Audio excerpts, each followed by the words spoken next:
under God, indivisible, with liberty and justice for all. Just as a reminder, if everyone would please make sure your cell phones are on silent so that they do not disturb this many folks. So thank you very much. So tonight we're going to start out with the appointments section, which is the all boards meeting. We'll start with the introduction of the select board, budgets and goals analysis. So for the board tonight, we have Dan Ayer down at the end, George Bailey, Dawn Hatch, Tracy is absent, and I am Andy Knapp as the selectman, and then our town administrator, Connor McIver, and I'm so sorry, my brain, Tiffany Connell. Right, I always want to change the last name, so I'm sorry. Tiffany Connell, who has taken over for Suzanne's role. If anyone hasn't met her yet, please do. Absolutely wonderful and has been great here. I also would like to recognize Connor for his 1-year anniversary with the town. It was a year ago he started with us. Is the deputy town administrator and has been with us now a full year. Thank you. And one other housekeeping item. I would like to recognize our new road agent, Mark Morrow, started with us. If Mark, you would just stand up so people can see who we are. So if you get the chance, please welcome Mark and pick his brain about what we see around town. We're excited to have him and look forward to the work he's going to do for us. So thank you. Alrighty. So purpose. We're working on making sure that we wanted to have an opportunity for the various boards, committees, commissions, and stakeholders in the town to all get together for an information sharing session. There's a lot of work that everybody puts into this and a lot of support that goes into it. We want to make sure that the common goals that everyone is working on are seen and recognized and the positive impact that it has on the town of Barrington. So part of this process is we would like to invite every board or agents, mayor, committee, commission to come up to the table and please sit at the table, your entire board. That way we can introduce you folks to everyone and you all get the opportunity to participate in this process. So we'll start with introductions. If you folks will do the same thing, introduce yourself, who you are, and what brought you to the committee. That would be wonderful, and we'll let you go through your presentation or the purpose of your presentation, what you're covering, and toward the end, we'll ask any questions that people have. We'll ask that they hold your questions till the end, and then we all discuss those questions at the end. So for the select board's presentation, we want to talk about the goals and objectives for the board.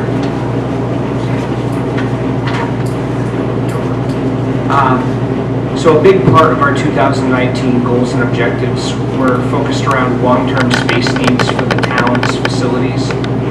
So compiling and publicizing the short-term and long-term plans for the library, the recreation department, as well as the town hall, and developing plans for police, fire, and the public works. We wanted to work with the technology committee to make sure to have town operations that are more efficient by utilizing technology as a resource. We're reviewing phone infrastructure, developing plans to utilize Office 365's phone systems. As many of you know, we did the town email earlier this year, or this past year, right? And everyone now has a .gov email, so you the more recent meetings, that was less than a couple months ago for it. And sorry, I lost my spot here. The Recreation Department and Recreation Commission have also been developing a facilities plan based on the findings and considerations that have been presented to the select board. And some of you may know they built a beautiful playground that is out here and now being utilized regularly and routinely. From a town hall standpoint, the voters approved the $1.9 million town hall project on March 12th of 2019. The select boards convened a town hall building committee which has been developing the request for qualifications to make sure that the design-build firm for the design and construction of the new town hall meets the expectations of the board and the community. And that they will actually be providing an update today as well. From the police, voters appropriated the select board and the select board approved an $80,000 renovation project for the existing police department, which is in process at this time. And it should be completed in the upcoming weeks. The select board supported the renovation in order to address significant deficiencies identified during the police department's lien analysis that was done last year. The select board recognized the police department facility will need to be readdressed in coming years with regard to expansion of the existing space and new construction are both being considered as options for how to move forward with that, but this was a way to address the current problems that they have and move us progressively forward into the future. With regard to the fire department, the select board approved minor construction projects that make the fire department space a little more functional. The project converted office space into two dorm rooms and is in progress and will be completed as well in the coming weeks. The long-term plan for the fire department facility will depend in part upon the long-term plan for the police department facility. With regard to our public works area, the select board recognizes and discusses and has discussed the facility needs with regard to this transfer station and the highway department. We recognize the impact of that to the residents. The select board has been committed to a thoughtful approach for transfer station adjustments. In fact, I know several folks who are actively working on some of that in and around town and have sought out specific questions from me around it, so I'm excited for them to connect with Mark on some of that and Connor. And the select board is pretty excited to work with Mark and making sure that we have a good long-term plan for the facilities that will be need some attention as we move forward through the years here. So the select board is also committed to information technology and how do we improve information technology in and around the town. The select board is being advised by a technology committee which has thoughtfully considered the IT projects that we have on our plan and are actively working pretty consistently. The town agreed to, sent out for an RFP and then selected Rockport Technology Group, who has been helping assess our IT infrastructure and then help upgrade us appropriately to make sure that the town is not vulnerable in many areas. So the project's nearly complete and will increase connectivity, security, and reliability for the town. The town's currently preparing the Office 365 phone system. In November, the transition will actually save money and will offer many new productive tools for the town with regard to how they manage, how we utilize phone technology. So the select board replaced an administrative assistant position with a municipal office administrator position in June of this year. The new position's tasked with electronic file organization and management. The select board also created the per diem position of record retention clerk in order to leverage the institutional knowledge of a retired employee, in this case Suzanne, for many of you who know her. The select board supports the efforts of digitizing the town document storage in conjunction with the move into the new town hall to make sure we're best utilizing space and storage in the most effective ways that we can. The select board also recognizes the challenge of attracting employees in a 2% unemployment rate or 2% unemployment rate labor market. So corrective compensation is an important aspect of securing strong, qualified securing a strong and qualified workforce. The select board's created a compensation task force, which has thoughtfully developed a request for proposal for compensation study from the RFP, and I will read this verbatim for everyone. The goal of this study is to consider external market results on all positions with interdepartmental equity and hierarchical equity of range placement considered, a review of total rewards for each position in comparison to the external marketplace, taking into consideration full-time and part-time employment status.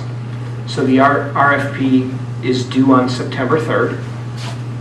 The compensation study is expected to be completed early of 2020, the early part of 2020.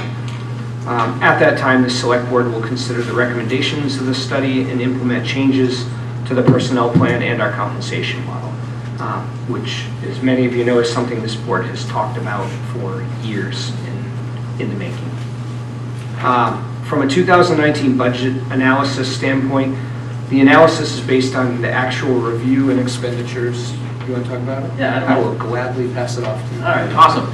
And also for folks that are interested, the materials that we prepared for the update for the board on the goals and the budget are both available online, and we do have some printed copies over there if you wanted to take it with you and see in more detail anything regarding the budget or the goals. So from a very big picture, and just to give the community an update on where the Select Board is in expending the budget and the expenditures that were approved by voters. So we're approximately 58% through the budget at the end of July, and the voters approved $7.1 million for an operating budget for the town. And so we are, with the money that we've already spent and the money that we've committed but haven't spent yet, we're exactly at 58%, which would make you think that, oh, we'll probably spend the whole budget. But that's really not the reality, because that money includes a lot of one-time expenditures. So the insurance that we pay for the town for the entire year, we've already paid. The paving projects, which represent a $600,000 portion of the budget, we've already completed and paid for. So those large expenditures are captured in that 58% that we've already spent. So we're really in a good place financially and working through the budget. And to give you a comparison, this same time last year, we were at a very similar place in spending the budget. So we had spent 56% of the budget, which is how far through the budget we are this year. And so, you know, certainly we can't anticipate what the next few months will bring with unanticipated expenditures, but we're on track to come in under budget, and that's a good thing both for the town and for the town business and the town residents as well. So, like I said, those categories where we expect to be overspent, we are overspent, and those categories we expect to be underspent or at or below 58%, we're there. So in categories like employee wages and benefits, those things where you don't want to be 75% spent on that budget line through 58% of the budget, we're under 58%. Some of the areas that are difficult to budget for, like winter contractors. We don't know what winter will bring, and so we don't necessarily know what we will need to expend out of those lines. We're in comfortable positions. So there aren't a lot of budget lines that we're very concerned about being overspent. That said, that there are some, and I'll touch on those. So one is the incident fund, which has contributed to the executive portion of the budget being 68% spent through now. So the incident fund was largely used to fund that IT improvement, the infrastructure project. That was a $55,000 expense to the town, and so that was an expense out of that line, and we don't anticipate a concern with the executive portion of the budget. One of the other areas that's 153% overspent is personnel administration. Now this is a relatively small dollar amount in the budget, and it just represents the end of service payments that we make when an employee retires and has earned time that we have to buy out in credit to that employee. Again, a difficult line to anticipate, and so being overspent there isn't the end of the world because it's not a large dollar number, but we do need to evaluate how we budget for that and plan for those expenditures. In the general government buildings, one line that we are concerned about and will budget more appropriately for next year is our heating fuel. So we've spent 95% of our budgeted amount for heating fuel so far this year. Now, obviously, we're not using a lot of heating fuel right now, but we will be for the balance of the year through the end of December. So that line will be overspent, and we'll make sure that there's lines elsewhere that are underspent to make sure that we come in within budget, but we will be looking at that. And again, I talked about the roadways and walkways, so we're 85% through that budget, the roadways and walkways portion of the budget, but the large majority of that is our paving projects, which have been completed in the town of Barrington. There's still a little bit of striping to do, and we'll be done with that portion of the road improvements. And Mark and the highway department will be preparing for our paving projects next year, doing the ditch work and culverts and getting those roads ready. Lastly, I'll just touch quickly on revenue. So revenue, it isn't, unlike a business, it doesn't come in and directly offset what we have for expenditures. It is used during tax rate setting, so that money that we bring in reduces the tax impact when folks are paying their property taxes. So it is an important measure. And so this time last year, we had collected about $1.9 million, 59% of what is estimated. So far this year, in the same time frame, we've collected over $2 million. So we're about $150,000 ahead of where we were last year. That's 54% of what's anticipated. So again, we're right on track, being 58% through the year. And we certainly anticipate to collect the revenues that we have estimated, which is, again, important for the tax rate setting part of the process. And the information included in here just shows those major categories of revenue. So the categories of revenue over $100,000 and where we are with each of those. And we're really close to on target or ahead of schedule, again, which is a good thing. It shows good financial management and planning on the town side, anticipating those revenues. And it's also a sign of a good economy. So we can anticipate that we'll bring in $1.8 million in vehicle registrations, but people aren't buying new cars and we're not collecting that vehicle registration. That's something that would contribute to missing that mark, but a strong economy is helpful in that area. And then that compares to last year, which were very similar to where we were. So again, this information is all available online. If you have questions, you're welcome to ask them now.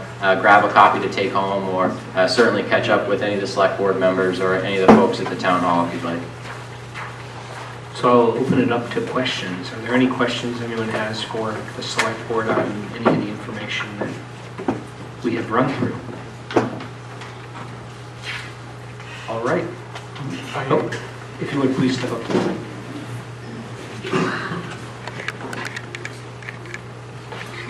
Robert Drew, 10 Stagecoach Road. Nothing serious. I'm just curious.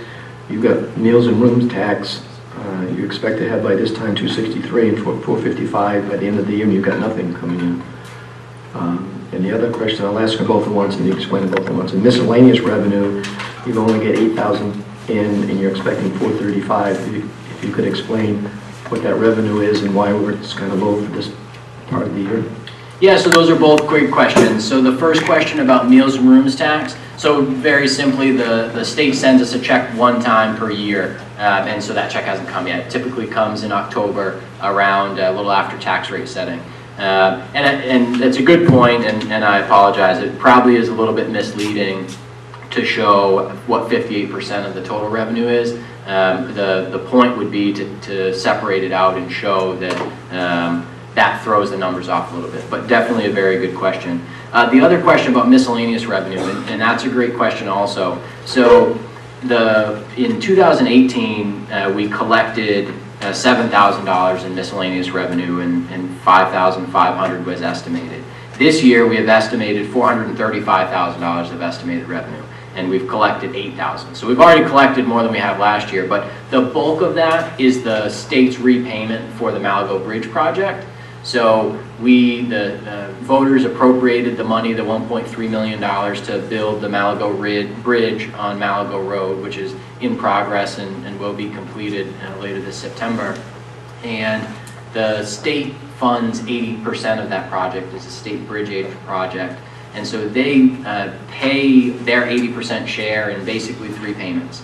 Once for all the engineering and design, and that's once the designs are done.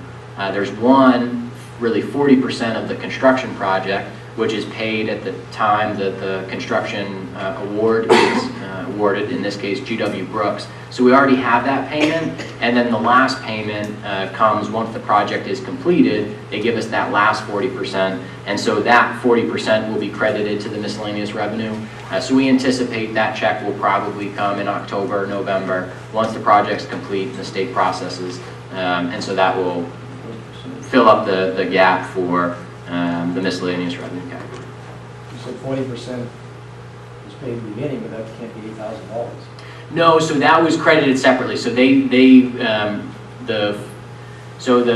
state bridge aid project, the state bridge aid program from the state cuts 3 checks, and so the problem is, one of the accounting problems that exists is that a lot of times those appropriations are made in 1 year, and the revenue might come in over multiple years. And so that's why it's categorized this year as miscellaneous revenue, whereas previously the money would have come in under a specific state grant program. And anybody that has a keen financial sense and a look at our audit will see the carryover from years prior for those appropriations that happened. So that Malago Bridge project was appropriated in 2018.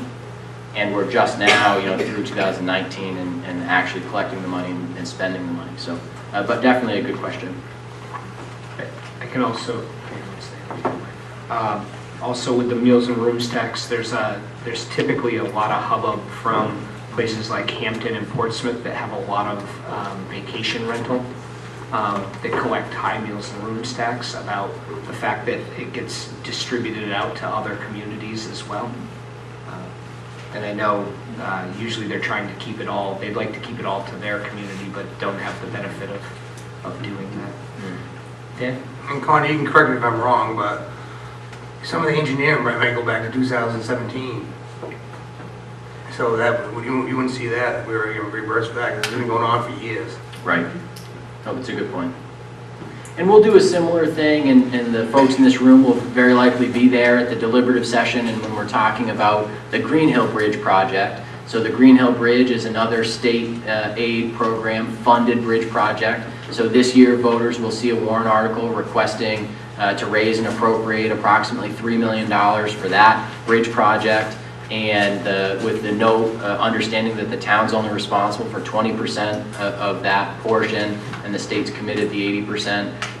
So it is a little bit complex when, we won't build that bridge until likely partway through 2021. And so that's, with the state's budget process and the town's budget process is the way the money needs to be spent. And I'd just like to give the opportunity to any of the department heads. I tried to give a very 30-second overview of all the great work you guys do. Is it acceptable, or is there anything you'd like to add? Okay, thank you. Any other questions? All right, then moving on to Technology Committee, Conservation. Oh, double duty going here in front of me. So if the Conservation Commission wouldn't please come on up, we'd love to have you folks introduce yourself. Yeah, so certainly anybody that'll fit up here, you're welcome to come up or sit in the front row. The intent really just being to be able to be recognized and introduced to the community. There's Over here, there's a camera. five chairs over here. Yeah, grab a seat. Come on up. Absolutely. It will be a joint presentation between the Conservation Commission and the Trails Committee, so Absolutely. we're writing some of that. All right, very good. If the Trails Committee would also. Yeah, we can grab some more chairs, so like I said, you can sit in the front row.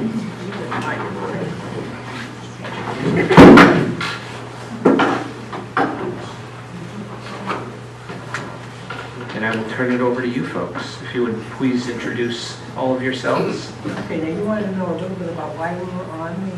Just, yeah, if you wouldn't mind who you are and when you joined or what brought you to the committee. I'm Ann Melvin.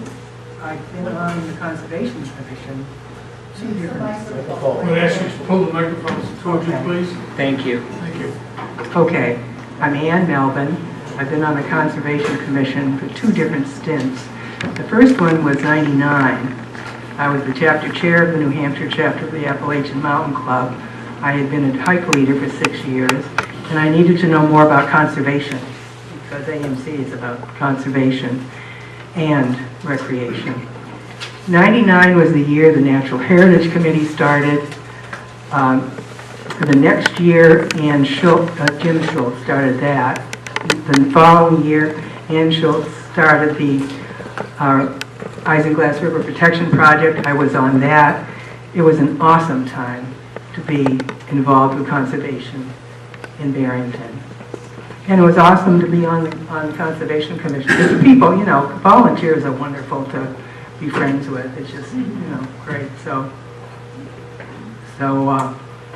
I worked for 5 years, and then I took time off because there was only 1 meeting a month. I was still working, and the meetings lasted too late. So when I retired in 2010, I came back on. Well, thank you very much. This over here. And I am Marika Weil, and I've been around for a while. But I took over the Natural Heritage Committee when Jim Schultz moved out of town, and that was such a blessing to myself and hopefully to the town too, because conservation is a tremendously important issue in our town and in my own well-being too. Nature itself is so extremely important to our town members if you are aware of it at all. So that has followed prompted me to do what I have been doing. And when the Natural Heritage Committee just disappeared, so to speak, I went into the Conservation Commission, which is almost the same but from a different angle. And I'm thrilled to be on that, and the Trails Committee. And some of you may know that I am keeper of the list as of the moment, and Jack Gale and the nice coral-colored shirt is going to be taking that over very shortly, within a couple of months, thereabouts, as I will be moving into Durham. Happy to be here, perhaps for the last time, and perhaps not. We shall see. Thank you so much. Thank you. Don't hesitate. Yes, I'm John Wallace. I joined the Conservation Commission about 20 years ago. It was in the first couple of years after I moved into town. I was chair for most of the last 15 years or so. Some of you may not know, I recently stepped down as chair. I'm actually now just an alternate member of the commission, but I'm still as involved as I like to be. And I'm also a member of the Trails Committee, as is Ann. She forgot to mention that she too is a Trails Committee member, so give her credit for that too. She wears that hat too. Jack Gale, new to both the Trails Commission and the town of Barrington last year. Welcome. Hi, my name is Dennis Beaulieu, and on the Barrington Trails Committee since 2002, starting with Mr. And it's been fun. We built a lot of trails, and I think you should get out there and enjoy them. Thank you. We need more help. Thank you. All right, in your presentation. Okay, I'll do the next slide. Here are the names of... Can everybody see that okay? We can probably kill a section of lights if we needed to. Okay. These are the names of the people on the Conservation Commission.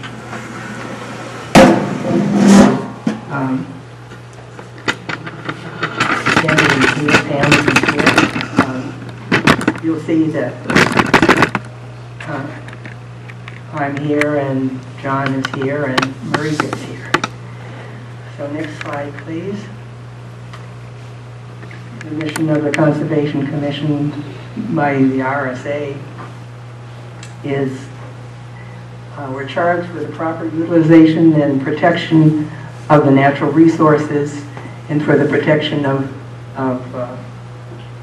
watershed resources of Barrington. Next slide, please. The ongoing responsibilities. We're to steward town-owned conservation lands and annually monitor town-owned conservation easements, advise planning board, select board, and zoning board of adjustment on projects that may affect natural resources. We comment to DES about wetlands permit applications. We keep records of the town's natural resources. We utilize monies from the Conservation Fund, and we secure outside grants to protect and enhance the town's natural environment. We educate the public. So those first three, we do all of the time. They're pretty, obvious. Let me concentrate on the last three, starting with keeping records. Can I have the next? Okay. This is the map created by John Wallace, who was our map maker, of the conservation lands in Barrington.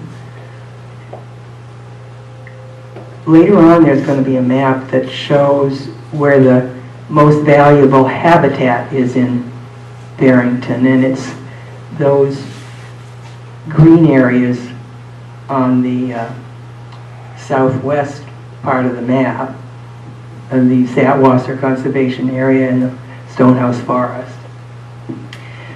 So, keeping records is number 4. Is that, can I have the next slide? Yeah, here's the list again. Number 4, keeping records of the town's natural resources is one of our charges. This is largely done by the Natural Resource Inventory. Now, the last one was done March 2009 by the Stratford Regional Planning Commission. I should mention that the first one was done by the Natural Heritage Committee back well, somewhere around 1999-2000. So it has been updated this year by the Stratford Regional Planning Commission with monies received from one of the Lamprey River Local Advisory Committee. Lamprey River Local Advisory Committee, so that helped. Anyway, the maps have been updated on this natural resource inventory. I recommend everybody to look at it. It's online. Just put Natural Resource Inventory, Barrington, New Hampshire, and it's like 114 pages about all of the wonderful places and the wonderful values of Barrington.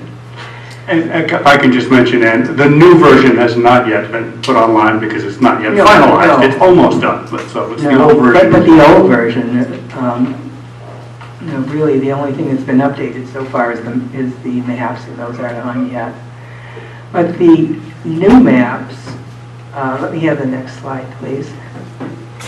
Yeah, okay. There it is. We used the grant from the Lamprey River Advisory Committee. The Stratford Regional Planning Commission is doing this update. So the next slide, please. The maps are what you would expect in soils, water resources, wetlands, wildlife, conservation focus areas, surface and groundwater resources. Landscape connectivity is new. That's lands that are close and make it easier for wildlife to migrate. And climate change resilience, that's a brand new one. John is the map expert and he's quite enthusiastic about the new maps. I can just say those last two were the result of studies done by the Nature Conservancy that actually, at least for the climate change, I know it's nationwide. The landscape connectivity, at least the maps we're using, are related to Seacoast, New Hampshire. They were just finding corridors for possibly in the face of climate change where wildlife might be able to migrate from one protected area to another, and climate change resilience takes into many things. But anyway, these are relatively new maps that we wanted to have incorporated into the town's natural resource inventory. Okay, the next slide, please. This is the Wildlife Action Plan map of Barrington, and again, it shows that the most valuable habitat is in those areas where Stonehouse Forest and Satwasser are. But the green areas are important habitat areas as well. The next slide, please. This is the co-occurrence map. The darkest areas show the most valuable land. And this kind of a map is valuable for purposes of planning, where the next focus should be. If I can just interject briefly. What the co-occurrence map is all those other maps, those 8 or 9 that were mentioned first, we went through along with the Regional Planning Commission and sort of weighted. What do we think is more important here, there, and the other, and gave them relative things, and this is sort of summing all those things together. So important soils, important water supply protection, climate resilience, wildlife habitat, all these things kind of combined in a somewhat subjective way, because we weight them according to what we think is important, to go into this map that allows us to prioritize possible things for further conservation, or to direct the planning board to please say, don't allow development to happen in here because it's a high, very important area. The next slide, please. Yeah, co-occurrence, okay. And the next one, we've already said that. Here's the slide again, because 5 is utilize monies from the conservation funds and secure outside grants to protect and enhance the town's natural environment.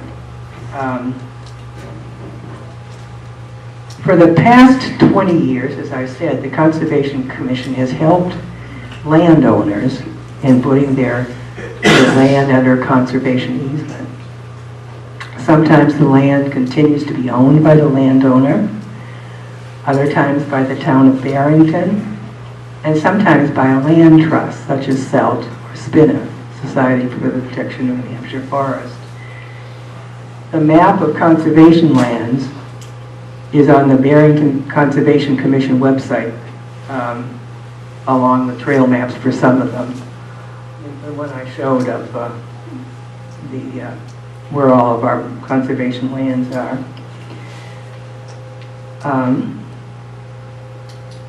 Use monies from the Conservation Fund and grants to protect and enhance the town's natural environment also is pertinent to the ongoing projects. Last year's success was Stonehouse Forest, as many of you know. This year, we're in the process of conserving properties that will, the next slide after that. The next slide, this one, no, the past one, back there. Acquire and conserve properties to double the size of the Goodwill Conservation Area. We've been working on that for quite a while. I think it's coming to fruition. It's very exciting because the Goodwill Conservation Area is one of our most popular because of the Winnie the Pooh Trail. And when the well, I might as well talk about the things that are on there. We'll be moving the entrance to the Goodwill Conservation Area on Route 9 because DOT demands it. And we'll be placing a parking area on Phoebe Bridge Road. Let's have the next slide. This is from the Goodwill Conservation Area, the Winnie the Pooh Trail. So the next slide, please. Okay, here are the old Goodwill Conservation Areas outlined by red, and the new areas are Panish, Rubenstein, and Haley. As you can see, it's going to double the size. It's going to go from Route 9 to Ross Road. The Route 9 parking lot will be improved, as we said, but there will also be a parking lot on Ross Road So it will be, let's look at the next slide, because that next slide shows the trails. So we have the existing trails on the current Goodwill Conservation lands, and then you'll see that there are already some trails on the new parcels. So that's going to be very exciting. There's the next slide, please. Okay, this is talking about the monies expended, not for the parking lot, but for the acquisition of the three parcels. The total project budget estimated is $388,100. The donated value is $119,300. That means the donators didn't ask for the value of their development rights. $240,000 from outside grants. And so we only will have to pay around $28,800 from our conservation fund, and that is not coming from the taxpayers' money because it comes from the change fees. So we get bargains. The next, this was a picture John had of the Haley. Yeah, that's a Big Beaver Pond on the Haley property, one of the new properties that will be protected. It's a gorgeous spot. Yeah. Okay, let's see where, the next slide, please.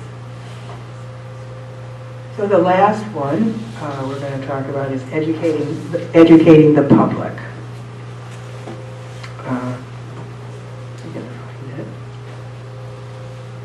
And this is something we do, the Trails Committee does, by having hikes.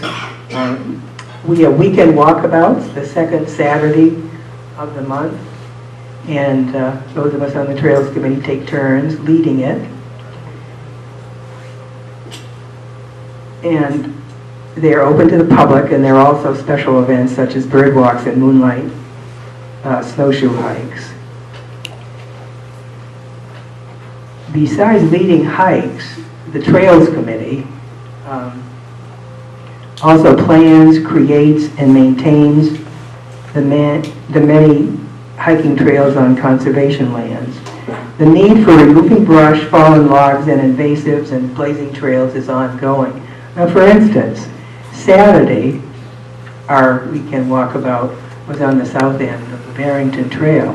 And so it took considerable amount of time to cut back the trail that had grown in, removing brush. It was Dennis's idea to have a switchback to, bypass a steep place, and that was very much welcomed by me.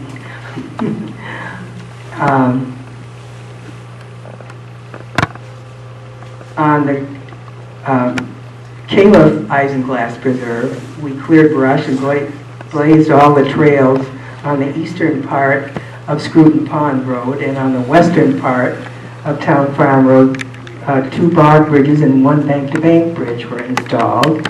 We created a loop trail from Town Farm Road to a beaver dam and back, and there's the list of, go back to the list of people on the Trails Committee, please. Yeah, there we go. Charlie couldn't be here. He's the chair. He's the one who measures and puts together the pieces that make up the bog bridges and the kiosks and the bank-to-bank bridges. So, I think he must like working with wood, but he does a great job. So Dennis, Doug, Jack is here today. John and Marika.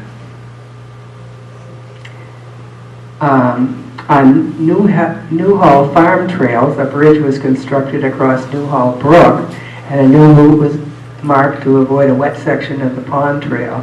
Let me tell you, that bridge, that bank-to-bank bridge across that brook, was very welcome because, is there? I don't know what a picture is. Because I couldn't cross it because it was wide enough and rushing enough that, and slippery rocks, So I wasn't able to use it, so, the trail, so it was very welcome. So these are pictures of some of our hikes. Newhall on the top and Stonehouse Pond, that wonderful view from the top. People love that walk, of course. That's owned by Southeast Land Trust. And Southeast Land Trust has put some new trails out there that make it absolutely marvelous, make it easier to get to the top, and safer to get to the top. So I really enjoy it now. They own Stonehouse Forest and are in the process of making new trails and signage, and I don't know when that's going to be ready. Hopefully by the fall. The Caleb Preserve and then Satwasser. We have lots of trails now, 20 years later.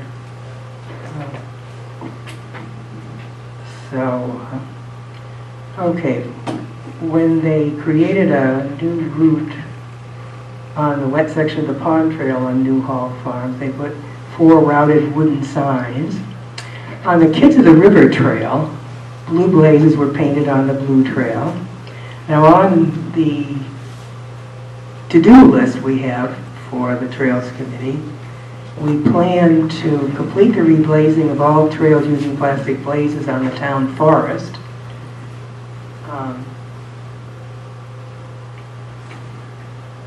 And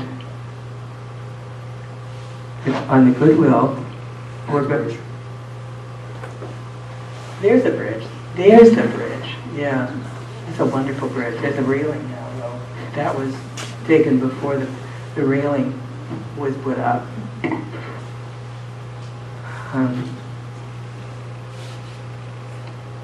On Goodwill, there's going to be a trail that created that goes to the first ledges off the Goodwill Trail. And there's the Kids of the River. That's the Kids of the River Trail, that one with the picnic bench.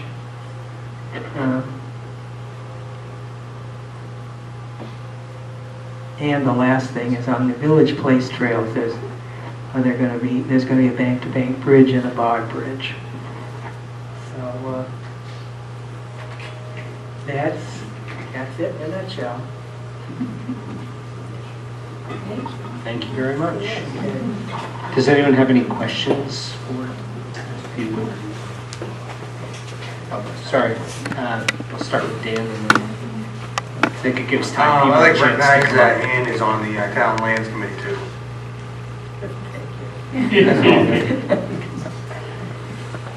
Hey, I just have a question as a person that just arrived from Iowa 7 years ago. What's a change fee that you get your money for this? So the land use change tax, so I don't know if you've heard of a concept called current use. It's employed by some of the states in New England and likely elsewhere in the country. So folks are able to take large parcels of land that they have and put it in current use, which adjusts the assessed value of the property down to really quite minimal value, recognizing the state saying we value the ability for land to stay undeveloped and preserved in its natural state, and we're willing to give you a break on your property taxes for that.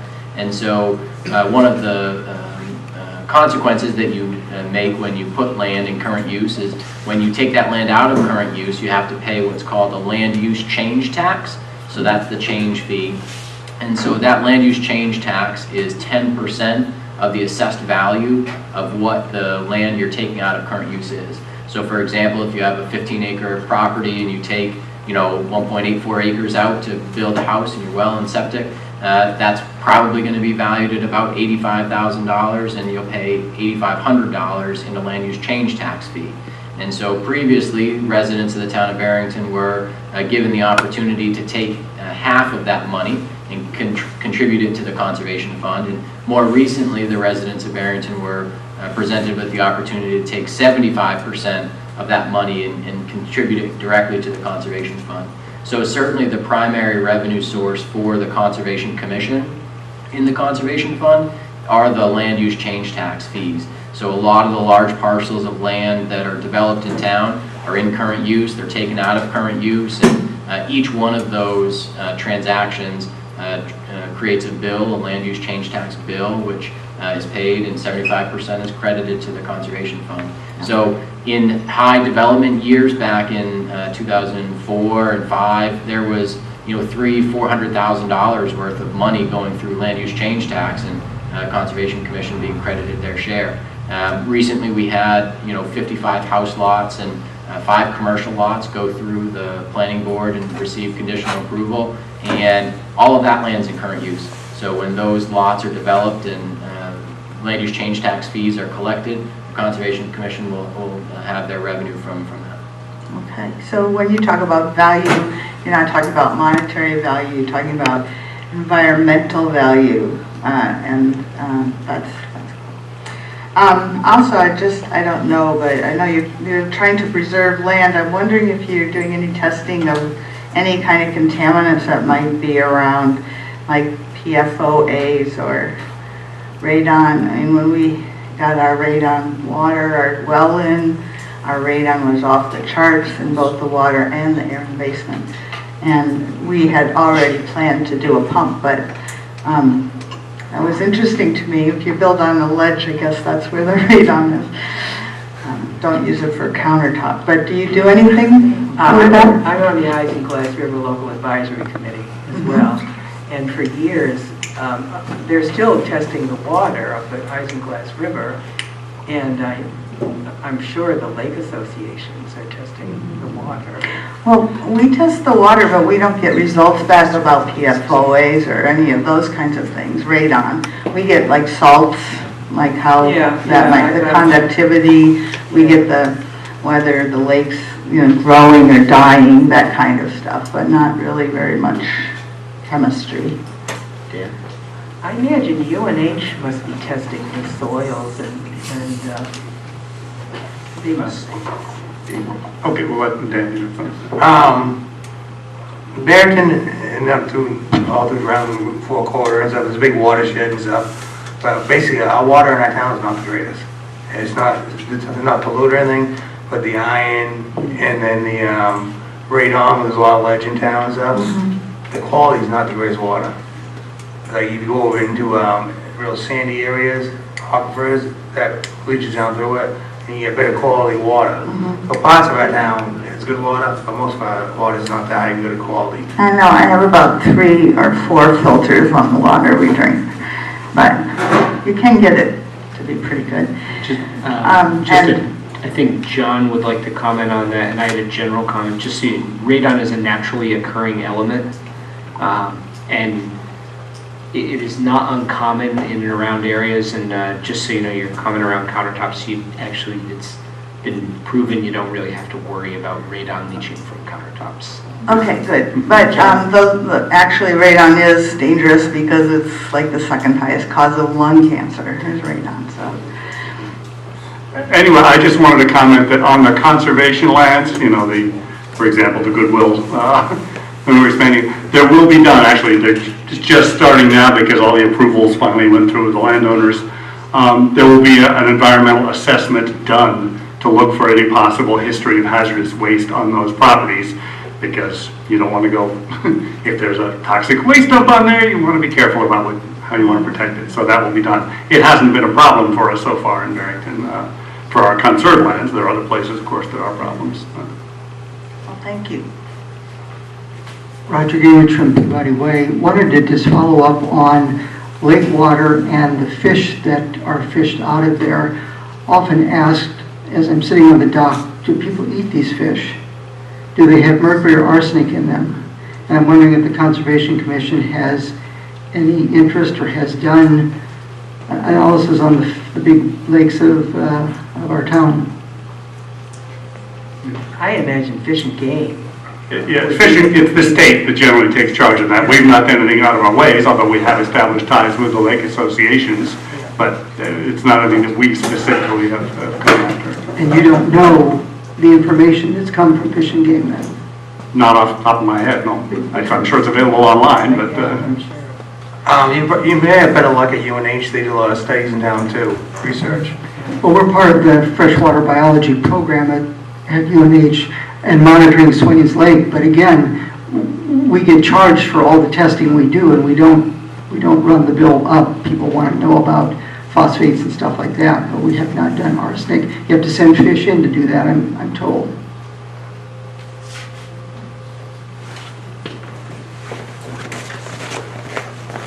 Any other questions?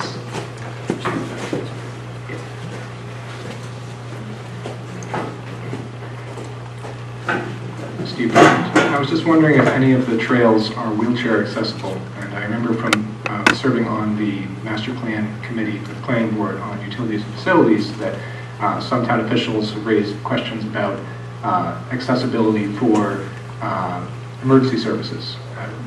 What are your views on how accessible it is in case someone gets hurt in the middle of nowhere?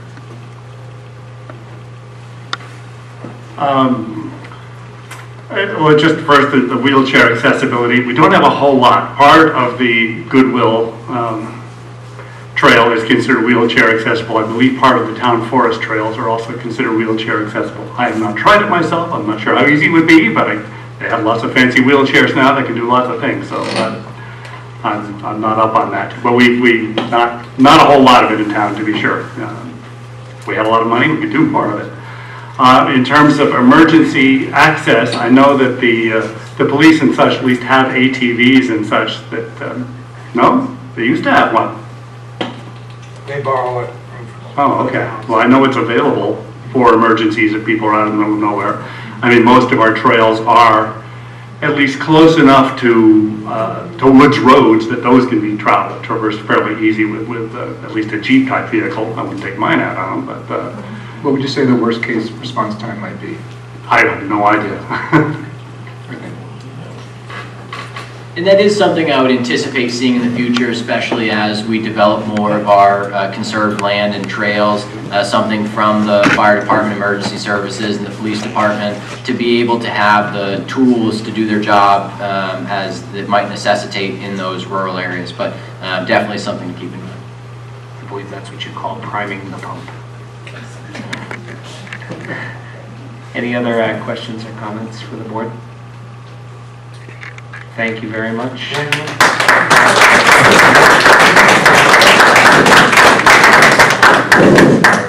I would also like to remind everyone that there are refreshments up here. Please help yourself to refreshments. We don't want to take it back. The technology committee, if the technology committee could please come on up. Which I think Bob, Connor, and I are the only three here for that.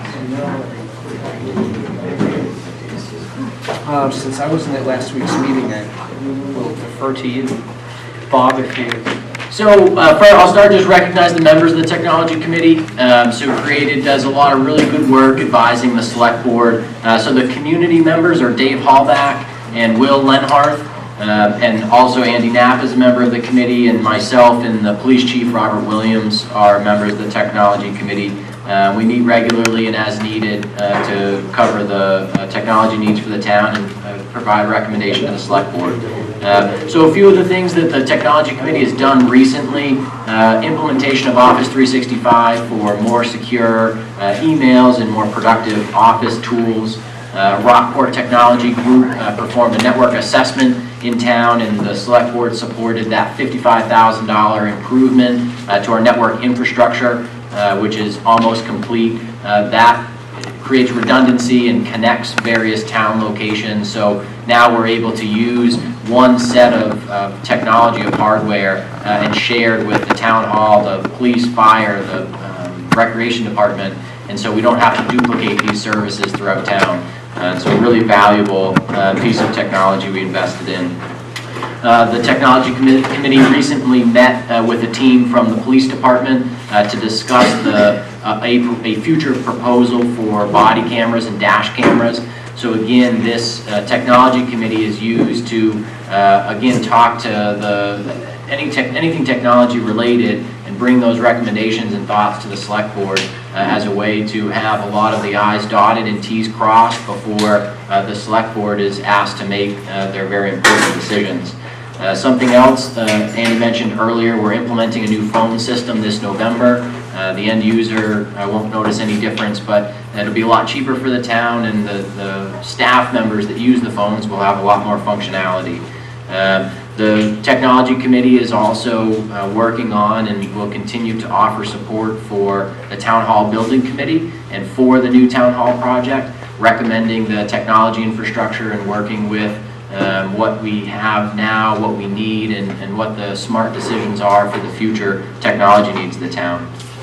And lastly, the technology committee will be working on increased security for email, workstations, network, and making sure that, now that we have good infrastructure, hardware and software in place, we're utilizing it effectively and making sure that the number one threat to any technical system is the end user, and so making sure that we have education in place and are using the policies and tools that we have to protect our electronic information infrastructure, which is increasingly important. So the technology committee does great work. There's room on the technology committee if you have anybody that you know in the community that's interested in participating. It's a committee that doesn't meet every week, every other week, just really as needed. But it's a really productive group and does great work. I echo everything that Conrad said, so thank you. Next up is the Town Hall Building Is there Committee. questions, Oh, anything sorry. technology related? Jumping the gun here. Questions? Sorry. No, good, thanks for catching it. Town Hall Building Committee, if you folks would come on up, please.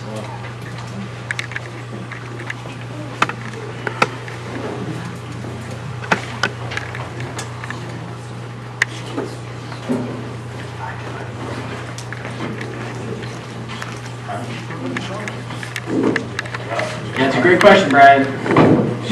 Meeting's not over yet. I thought I was going to be late. Good evening. My name is Casey O'Brien. I'm the chairman of the Town Hall Building Committee. We'll go down the line real quick. Just introduce yourself. Brian Lindsay. I was on the Town Hall Committee 6 years ago. We got involved and thought I might try it again. I'm John Huckins. I was on the committee back then too, and I'm also the code enforcement officer. And I'm Bob Tessier, just a local builder that wanted to try and help out. And then we also have, who's not here, Paul Sanders. He is also on the committee. Andy Knapp, I am also on the committee. George Bailey, also on the committee. And I also am on the committee and participate on the meetings. So I'm just going to go over a little bit real quick. So what we were formed to do is develop a request for qualifications to make a recommendation to the select board. So what we've been working on is reviewing recent documents that we've already paid for and seeing if we can make something work with designs that we have in the file from over the years, from when we first started this project numerous years ago. We're formed to submit to the select board an RFQ for their recommendation. So, I hate you. So what we did is we reviewed our previous plans, previous designs, and the studies for a design build requirement. So what we're doing is we're working with the department heads at the town hall. We've done space study needs numerous times, and I think that we've almost come to a good package deal to be able to present to the select board, hopefully in the upcoming weeks. I'm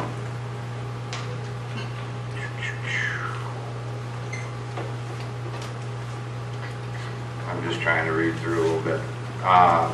Once we get an RFQ done, ready for the select board to oversee, ready for them to look at and approve, will work hard at getting it to every possible contractor that we can possibly think of. The more the merrier. If we can get numerous contractors, it makes it a little bit easier to do a spreadsheet on what we're getting for that $1.9 million.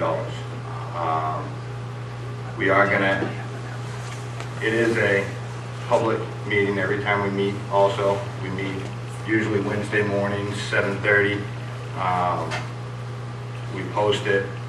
It is open to the public, so if anybody wants to come, they can come.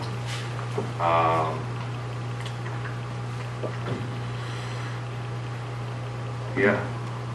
Yeah, and so what I'll add, so this, when the select board formed the town hall building committee, and certainly with this project, this is a project that's been ongoing for 8 years, and the town has spent a lot of money. We have a good idea of what we need, what we want, and so the major task of this committee is to sit down, sift through all that, put it together in a request for qualifications. This is a qualification-based selection process, so we're putting out a document explaining what we need, explaining what we know, explaining what we have, and asking firms to put together a team and make a proposal to us why they're the best qualified to do this job within the parameters that we've set. And so it's a thoughtful task, and having input from community members and folks with experience building and engineering, and certainly from the select board, it's been very productive, and we've put together a very specific comprehensive document. It's over 20 pages, and this will go out to design build contractors to put a team together and respond to us. And so we'll be presenting that to the board at the meeting on the 26th, August 26th. Hope to advertise it right after, and the schedule that we're on, we hope to be under contract with the firm in October to go through the planning process and start construction in the spring of 2020 and be completed later in that year. And so it's a thoughtful process from the committee, but bringing the minds together, certainly folks that were a part of previous processes has proved very helpful and important. And so we're charging ahead, and we're very close to being in a position to have it advertised and get the responses and get moving with the selected firm. Just hold on one second. Does anyone else that's on the committee have anything they would like to add? No, I think you summed it up pretty good. He's a good speaker. Dan? I want to thank you guys for volunteering. In the last 12 years, we almost spent $400,000 on plans. So now these people are volunteering. We utilize what we already have, save the town money. We've already spent it. We'll never get it back. So they're volunteer their expertise, and I thank them for that. Thank you. Thank you, Dan. Does anyone have any questions or comments that they would like to share? Please come on up. I just wondered where the female representation is on your committee. We'd love to have female volunteers for the committee. Didn't receive any. Oh, no volunteers. No, so we advertised out. Ladies. But we meet regularly. We'd be happy for anybody to attend. Where do you meet? We meet at the town hall. 7:30 every other Wednesday. Yep. That's in the morning. It's very early, especially for a retired person. We all work.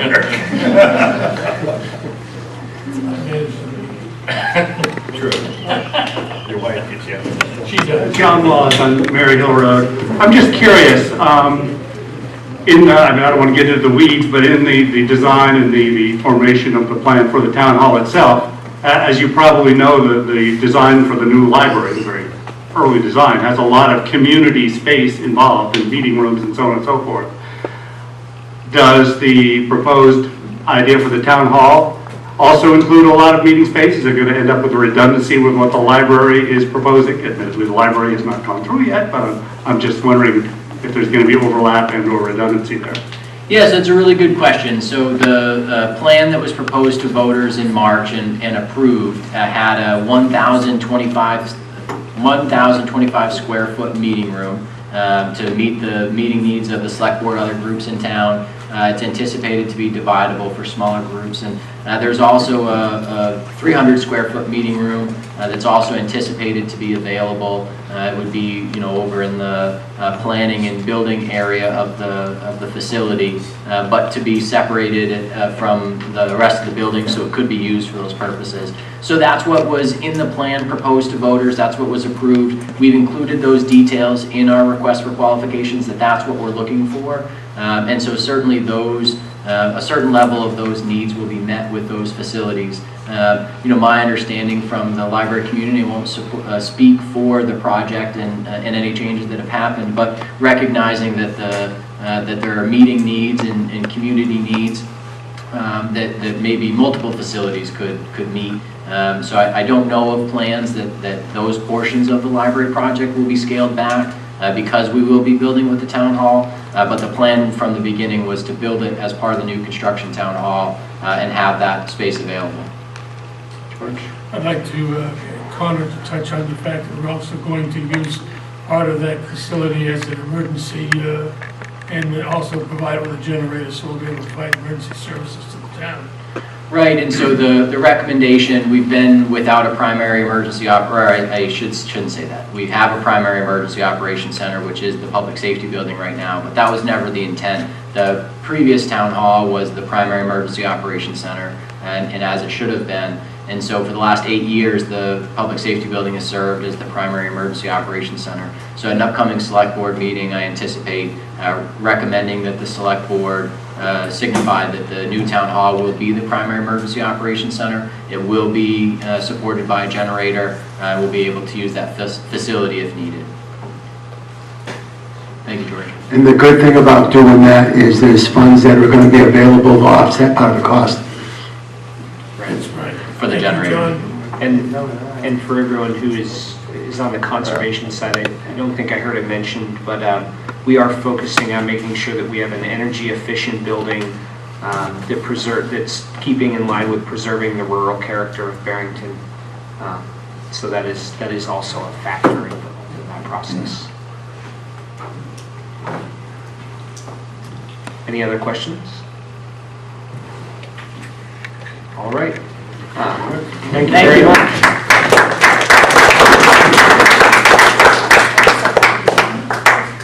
The compensation. Library. I keep doing that. I know. I've got 2 papers going here and following both. The library committee, if you folks would please. So everybody on the trustees, please come up. Melissa, you as well. This is to recognize the folks that work very hard for the town. Thanks, Tom. I'm going to get him right now. It was too hot. It was too hot. I didn't want to see him now. Oh.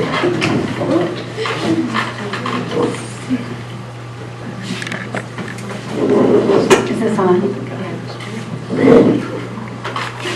Hi everyone, my name is Lindsay Maziars and I'm the chair of the library trustees. Some of our board is here this evening. I guess I'll give them a moment to introduce themselves.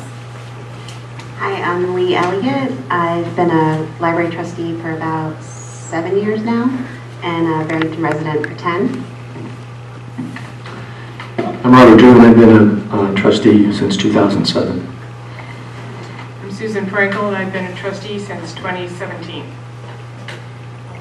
And I am Melissa Hewitt, the director of the Barrington Library, and I've been here for almost 1.5 years.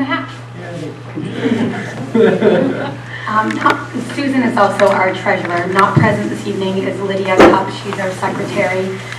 Tracy Bisson and Carolina Bodner are also board members. We have 3 open alternate spots and 5 community members that are interested in those 3 spots. And then we did state that 3 of our trustees, as well as Melissa, did attend the yearly NHLTA conference in May, which is the New Hampshire Library Trustees Association. Keeping up to date with all of the RSAs and the things that the state is doing.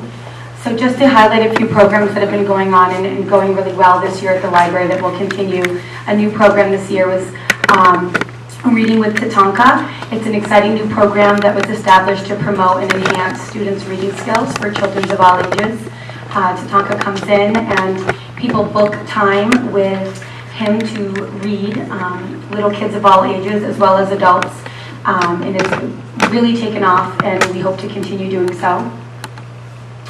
The staff worked really hard this year to create their submission for the Books in Bloom event that is sponsored by the Friends of the Library, as well as other town departments as well that submitted. Thank you for all of that. So like I said, these are just some of the programs we're highlighting. This moves quickly. The annual Tetra Truck was another big hit this year with at least 84 children attending. Thank you to the town departments that participated. It is always a fun, exciting event. Exciting event that happened this year as well was the Teen STEM event. They created a planetarium, and the BCLC was wonderful enough to let us use their space, as we could not create such a thing in the space that we have. It was 7 teens who were tasked with creating their own planetarium, along with a little help from Miss Wendy, who read some instructions, and they continued along the way. And inside they recreated constellations and designs of their own. It's obviously a difficult age group for the library to reach out to, especially in the summertime, groups of teenagers, and it's exciting when they get involved. Oops, again, sorry about this. The summer reading program is obviously a giant program in our town. The kickoff event happened in the recreation gym. Again, special thanks to the rec department for allowing us to use your space. Oops. The community-wide event brought together residents for an evening of entertainment and a chance to register for the library's popular summer reading program. For the reading program this summer, the registrants that we have that have registered for the whole program. For the pre-K kids, we have 51 children logging time. For the teens, we have 75. For kids, we have 151, and for adults, we have 118. So it's a really big program, and lots of families get fully involved, and the library staff, other than Melissa, who is not here, does an excellent job at keeping our town going in the summer with these programmings. Upcoming things that we have, we are offering some chair yoga classes. It's an opportunity for active residents to try something new. And it's also a great event for someone who maybe wouldn't normally go out and try yoga, because it may not be something that is appealing to them, but being able to use a chair to sit in or to assist them for their needs is a really special thing. We have had some really exciting baking and cooking classes and technology workshops. Our story time, which is a very popular program throughout the year at the library, is looking to expand to explore ways to include other families, working families who can't make it to the 10 a.m. slots Monday through Friday, as well as exploring some sensory plays with children to enhance the program. We also have some focus on Medicare and Alzheimer's information with presentations coming through this fall. We have just recently, as many of you know, David, who was our technology and circulation librarian, has left our library in the springtime, and we're excited to have our new placement in Adam. He comes to the BPL with a diverse background from food service to healthcare, all with the IT commonality.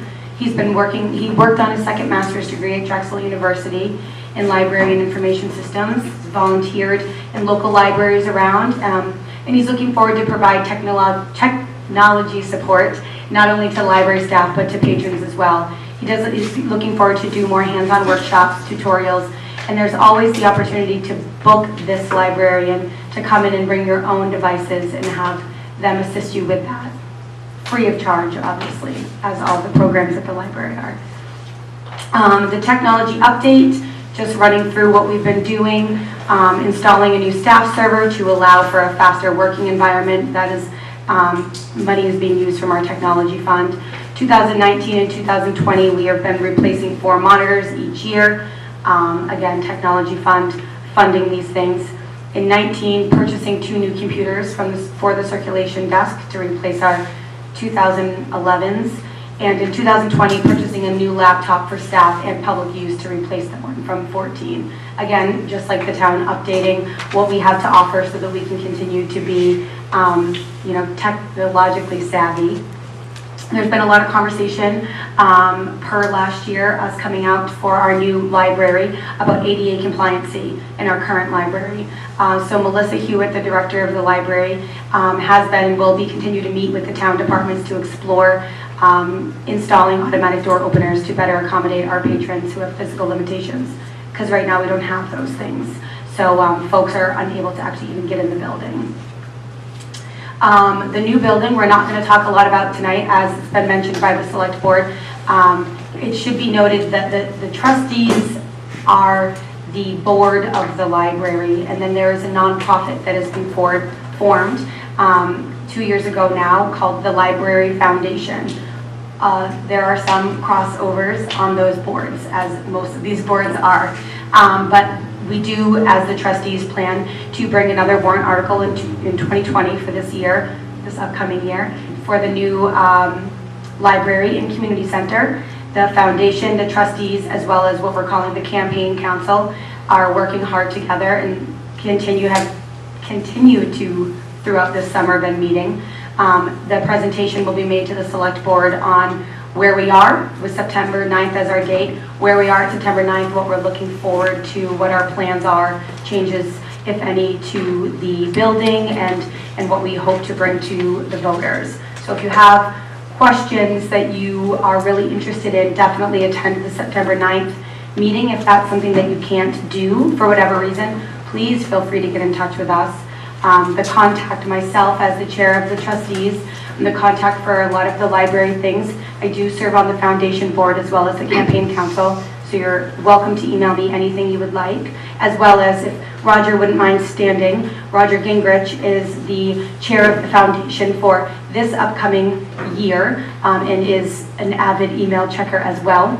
And of course, Melissa, the director at the library, always open to taking any questions anyone has, and if she doesn't have the answers, we'll absolutely forward it on to myself and Roger to make sure they get incorporated into the September 9th presentation, or we can get back to you beforehand. That was very fast. Any questions? Anything from the public? Anything from the board? I just had a question. I'm glad to see that you folks have been able to find a technology person to fill your slot. Is there any thought about using some of the town's technology resource to help fill in any gaps or create some connectivity between the town and the library? That's definitely a conversation that Adam wants to have with someone from the tech committee, whether it's we pop in for one of your meetings or see if we couldn't get a few other people to come in, because I know we had explored some other options in the past, and it ended up being way more expensive than us doing it in-house with Adam. So he's going to be the main person to kind of set up all of our new server and that sort of thing. But some of the other technology changes, I know we are trying to think forward to make the building now better, and if we can move in the future, have that foundation be set. But I know that with some of the other changes going on in town, there are some things that we may be able to pair up with and see if we can't figure something out. Yeah, for sure. Thank you. Any other questions? Thank you very much. Thank you.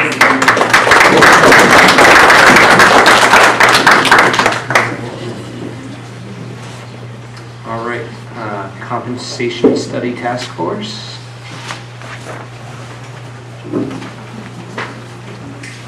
So Lynn Murphy and Steve Saunders are coming up from our compensation study task force. Lynn will present. She's our human resources director and our finance director.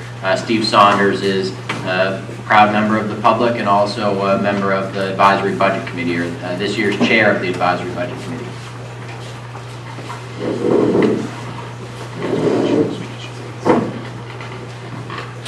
Hey everybody.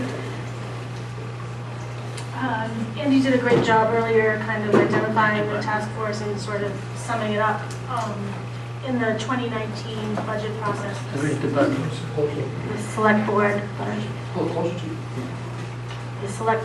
identified that they needed to perform a compensation study to review total compensation package for town employees. So we've been meeting regularly since winter and have successfully completed an RFQ to send out, which has been done and is due back September 3rd. Andy did read it. I'm going to read it again just so that you can kind of, it's wordy. I'm sorry, it was an RFP, not an RFQ. Apologize. The goal of the study is to consider external market results on all positions with interdepartmental equity and hierarchical equity of range placement considered. A review of total rewards for each position in comparison to the external marketplace, taking into consideration full and part-time employment status. All that kind of means is that the town wants to be competitive with both private enterprise and municipalities, and those municipalities may not be neighboring communities. You know, you really can't compare Barrington to Dover or Rochester or Madbury. So we're hoping that the company that comes back with a response will be able to review similar employers, whether they be public or private. They would have some kind of commonality that would make it applicable to the town. So we're looking forward to getting that started, viewing the results, and making some recommendations to the select board. And the other members, so myself, Andy Knapp, Tracy Hardikoff, who's not here tonight, Vice Chair of the Select Board. So the 5 of us make up that committee and meet regularly and as needed. Steve or anyone, do you have anything you'd like to add? No, I'm also in the ABC, as people probably know. And so there's some crossover that we can bring in terms of the budget impact. And as we move forward through this budget season, this committee is going to be making recommendations to the ABC in terms of what needs to be budgeted to accommodate any of the recommendations that are coming out of this consultant that we're bringing on board. Are there any questions from the public?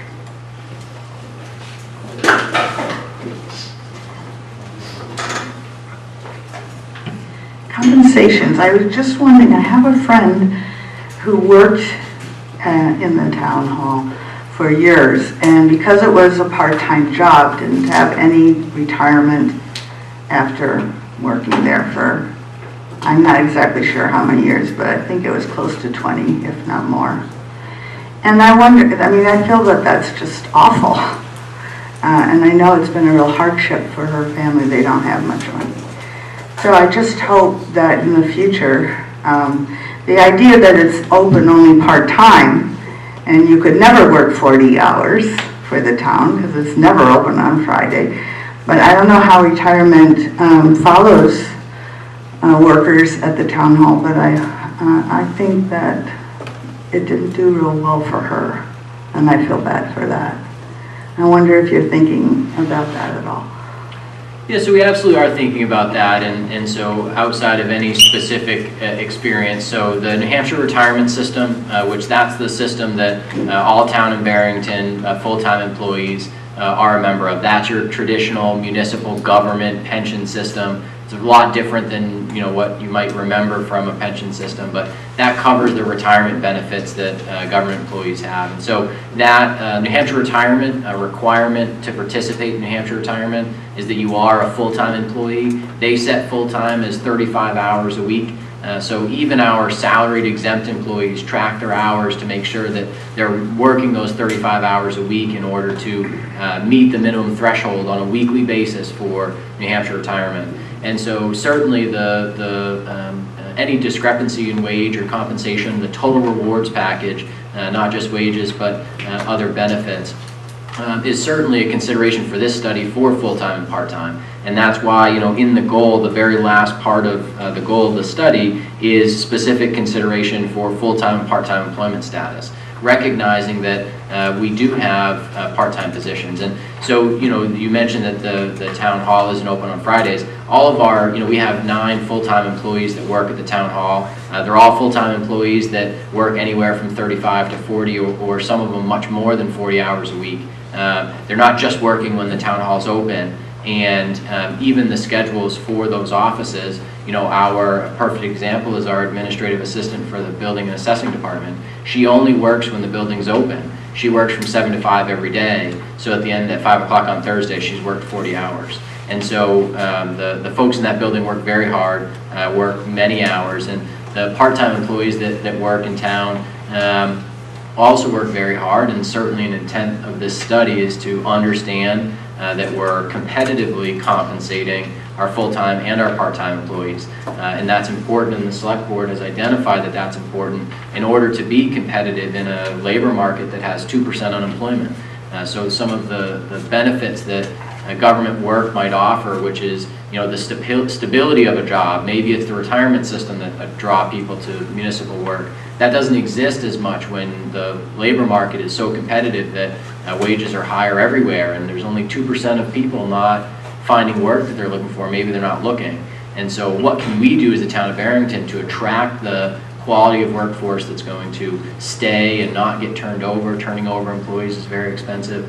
We've had trouble hiring employees recently in the recreation department, in the fire department, elsewhere. And so the select board has been very thoughtful about this process to make sure that we're approaching compensation in a thoughtful way. We're seeking the assistance of an outside contractor to come in, analyze our compensation, and compensation being total rewards, not just wages, but benefits also, and considering that to our competitive labor market, which, as Lynn mentioned, isn't just other towns. Lynn, as a finance director, is just as attractive to a private entity as she is to a public entity.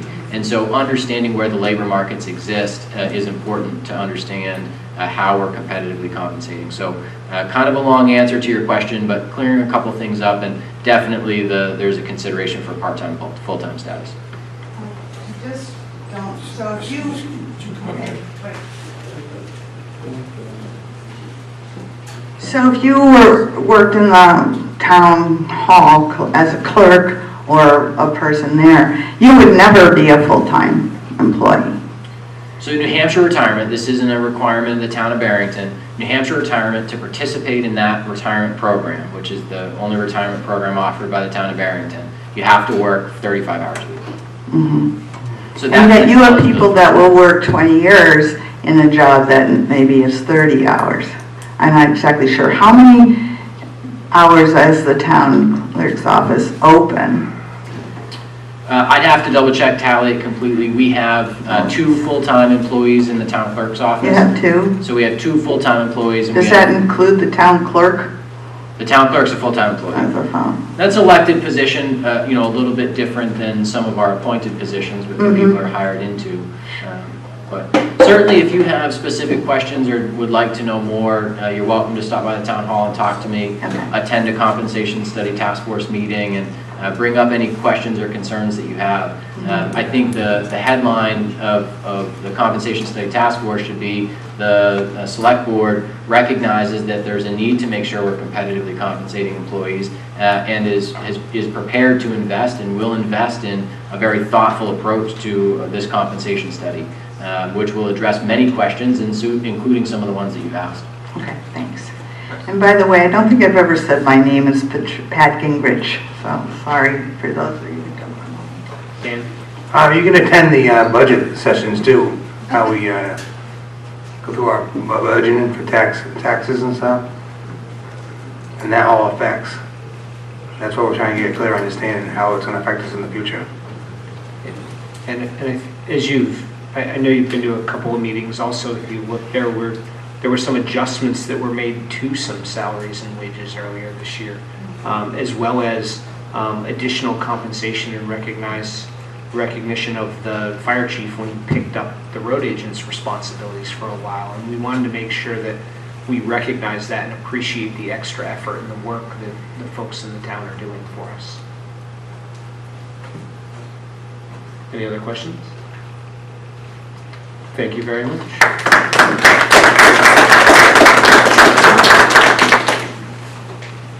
The Town Lands Committee.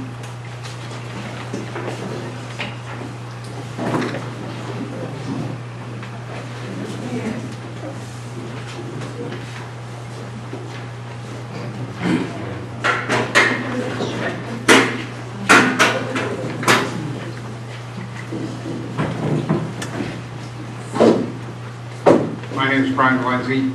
The Town Lands Committee, which just started a year ago, April, so we've been around for about a year and a half. And I'll read our mission statement because I think it explains pretty well what we feel our duty is. The Town Lands Committee will examine the status and use of town-owned properties and provide advisory input to the Select Board and other boards, commissions, and committees regarding possible improvements to the condition, use, or value of the properties. This committee intends to collaborate with various departments and agencies at town, county, state, and federal levels to provide meaningful advice. And I read that first because I think we have a real good cross-section of people who are in the, even though not many showed up tonight. And Dan here is the ex officio member of our committee, keeps us on the straight and narrow. I'm the chairperson, and I'll let these two talk to you a little bit. AJ Dupree, I joined the committee with Brian to try to look at some of our properties and give some advice back to the town. I'm Ann Melvin. I joined the committee because I'm on the Trails Committee and the Conservation Commission, and my desire was I figured there'd be some nice foresters on the committee who would get us a forester to do our forest management plans, and I was right. That happened. Let me go through the other people that aren't here, that are on the committee. Tim Poles is our secretary, and Tim is a registered, licensed engineer, working primarily with hydrological stuff. He does a lot of surface runoff and stormwater type projects, working for Underwood Engineering. Phil Booty, people should know him. His family's been in town for 5 or 6 generations. He has a big tract of land up the north end of town, and it's in conservation. AJ has a forestry degree from UNH. He's the manager of the Urban Forestry Center, so he's a big asset to us. John Janelle is a forester, UNH graduate, works for the federal forest Department of Agriculture as a forester. Again, a valuable player. David Kay is a logger who is on the west side of town and is an alternate. And Charles Tatum, who is the head of the trail committee we saw before. Charles is a big help with us too. So I think we have a good cross-section of people to do what we're tasked to do. As far as what we've accomplished in the past and what we're working on now, I'll read it off from here. If I don't read it, I'll start talking like the president and get all screwed up. Within the past year, the committee members have spent time familiarizing themselves with various town-owned lands, particularly the 3 large parcels that hold conservation easements, and in a total cover of almost 3,000 acres. And the Conservation Commission, I think, had some pretty good maps there. The Goodwill one is close to 1,000 acres there. The other big property is the Caleb one over on the Isinglass River, is almost 1,000, and the biggest one in the town is the what we call the Tamposi property. It's the town owns the property, but that's a watershed for both the Oyster River and the Bellamy River. So that's a critical thing for the town to own and for the other towns to use the water that's coming out of there. And that gives us a total, that's over 14 or around 1,400 acres. So we work a lot with the Conservation Commission to maintain an overview of what the Society for Protection of New Hampshire Forest does. They hold the easement for conservation of that big plot. Additionally, we have and will continue examining development of Eco Park, which is going to be the 54-acre. It's a 54-acre lot adjacent to that Tamposi property. If you're familiar with 125 and where Liberty Trucks is, it's out behind them. There's site work there that involves a significant quantity removal of gravel and blasted rock. So we will have some oversight of that and keep the Select Board informed of what is happening down there. The Conservation Commission anticipates completion by the end of year of possession and conservation easements for the Haley and Rubenstein properties. John talked about that. They're still finishing up the paperwork, but that'll make over 300, about 300 acres in that tract altogether with all of those. And we'll be working with the Conservation Commission on that too. We worked with the Berry River Longshores Owners Association and the Select Board to sell town-owned properties along the Berry River Long Pond. 13 lots were bidded on and 11 were sold, removing chances of liability issues and gaining back property taxes. There are over 212 there are 212 lots on the Berry River and Longshore Owners area up there on both the north and south side of the Berry River. And some of those lots are not much more than a quarter of an acre. There's a lot of them that are half an acre, 1 acre. Very tough to build on those. So a lot of people have given them up and don't pay their taxes on it, and the town ends up owning it. So we try to clean up some of that.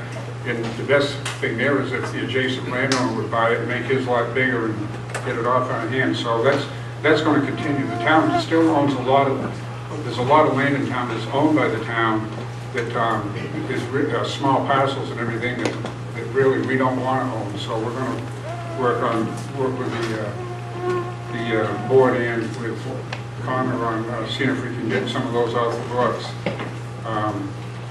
And we're always open to input, and you people are very welcome at our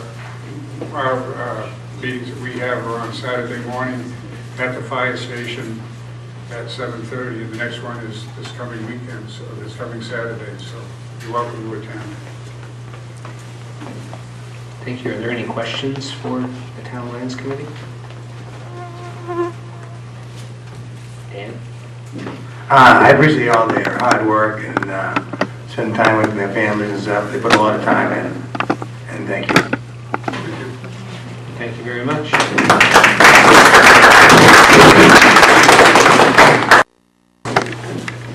The Planning Board is next on the agenda. Would also like, we have a new selection of mint chocolates for anybody that's interested. Thank you, Mr. O'Brien. And while we're There's 3 kinds. So you got hazelnut, dark, and white blueberry. And while we're waiting for everyone to come on up and get settled, just a special thank you for the food and beverage arrangements. So Tiffany, thank you for.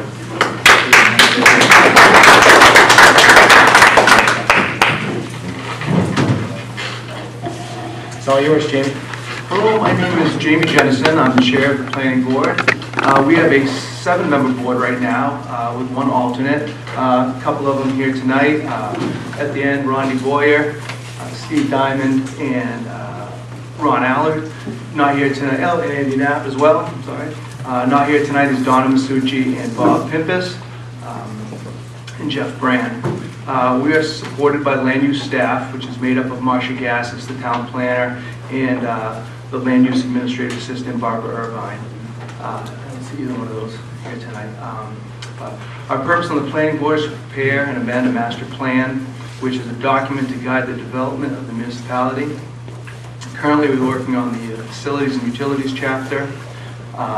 Steve Diamond is on that committee, and I believe we have draft sections completed for safety, infrastructure, EMS, fire, police, and we continue to work on community services, library, town hall, and schools. Still gathering information on that to fill out that chapter. Another role we have is recommending zoning ordinances to be voted on, and are currently crafting a solar ordinance with plans to get that on the 2020 warrant. In addition, we also have, we perform site plan review and subdivision approvals. And on that note, a few of the things that are happening, mentioned earlier with the 55 lot conservation subdivision with 5 commercial lots on 125, one of those being a possible site for the new town hall. We also approved 8 lots recently on Meeting House Road, in addition with 13 other lots on that road, which will require that road is upgraded to town standards. So in my opinion, that creates nice connectivity and creates another access road on that part of town. We have applicants in front of the board coming up, looking to do 20 townhouses by Drew Pond across from the middle school. And we also have a resident looking to use a portion of his property for an ecology center and a farm school. So that's interesting. Another thing we're working on is the capital improvements program. Many of you probably know what that is. It's basically a spreadsheet looking at capital expenditures that are not regular budget items, just so we can plan fiscal needs and demands for large-scale projects further down the line. And so we collect information from different staff and persons to put that data together and vote on the CIP, and we're looking to update that this year. Do any of the board members have anything to add? We also by statute advise the select board on Class 6 grant applications. Are there any questions from the public? Yes, Dan? Thank you for volunteering. Thank you very much, everyone.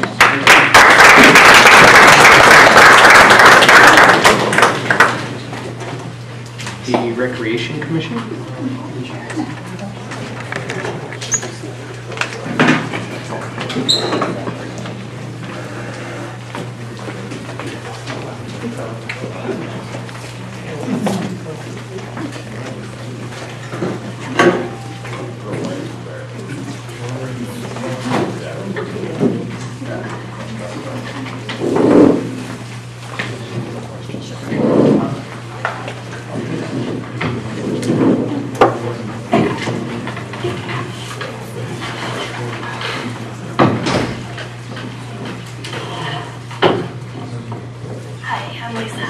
I am the chair of the Recreation Committee. I apologize, I've lost my voice, so we'll do the best we can with this. I'm going to want the rest of the board to introduce themselves.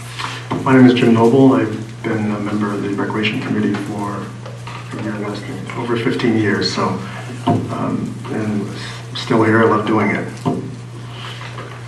My name is Dale Sylvia, and this is the start of my second year. Doug Langdon. Spent some time, this is the first start of my second year as well. Been on the ABC for 7 or 8 cycles for the school and the town. Coached for the rec department many years in the BYA. Just trying to do the part and volunteer. And Tara Barker, Barrington, our Recreation Director. We are missing Stephen Graves, who couldn't be here this evening, and Dennis Hogg, that's it. Neither of them could make it today. And unfortunately, we just lost Jill, who had stepped down from our commission. So Tara and her staff have been incredibly busy with the summer camp and running all of our regular programs. On top of that, we just had our Green Play Needs Assessment Strategic Plan. The commission just received that back this past week. We'll be reviewing that and plan to discuss it and approve it. Utilize the plan to update the CIP on September 16th. We have several employment opportunities at the moment. As Connor had discussed, employment is very difficult at this time. Tara and Jesse have interviewed and offered the administrative assistant position to 3 different people, and unfortunately been turned down because people are looking for more hours. So they are still working on that diligently and have interviews on Wednesday to hopefully fill the position. We're hiring for a program coordinator to help grow the recreation department. The position has been advertised in the New Hampshire Recreation and Parks Association as well as on Indeed. And we're hoping to start interviews for those on the 19th and 26th of August. And then we were offering a weekend evening supervisor position as Ryan was stepping down. That position has been filled. And Cameron Sutherland, pending his background check, will be starting on September 3rd. Jesse and Tara also worked very difficult on the before and after school program. We had a need in the town that we had a huge waiting list, and we had a little bit of an issue this year with sign-ups because we had more people show up than we could fill the slots for. So we worked very, very hard with the school system in setting something up. So we now are offering 3 programs. have a new CAP program, which is for kindergarten and first grade. It's the kindergarten after school program. That one is only for the afternoons, but that's the new program that they're working very hard to get set up. And enabling adding this program, they've been able to cut our afternoon wait lists down significantly and help a lot of families in Barrington. This program is giving 70 more participants the opportunity to participate.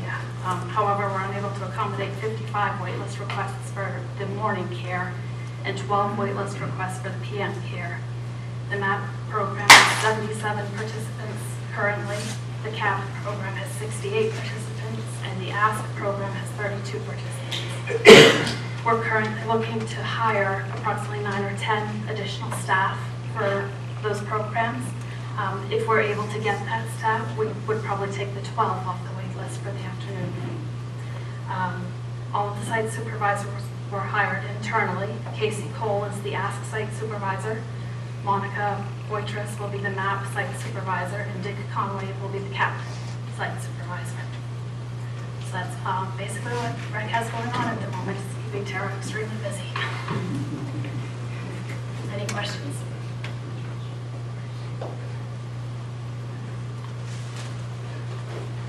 Go ahead.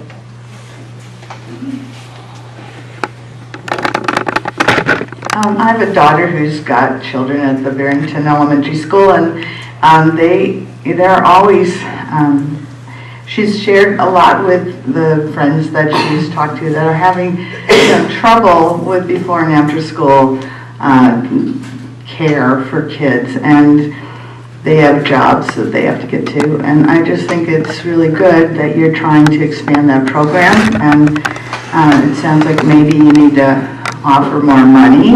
So I hope that the town realizes what a great thing that is for parents that have to be at a job at 8 and or 9, but can't be there right before and after school, and it really adds to the hours that they can put in and earn for their family. So I just support you a lot on that. I mean, obviously your numbers speak for themselves, that there's a need, and it's not even, you can't meet it yet. So keep working, and I hope the select board or whoever decides on who gets what money will add to it.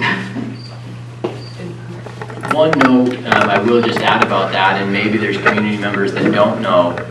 So a lot of the programs that the Recreation Department offers, many of the programs are very lightly subsidized by the town. And so the before and after school program is something that's completely run on user fees.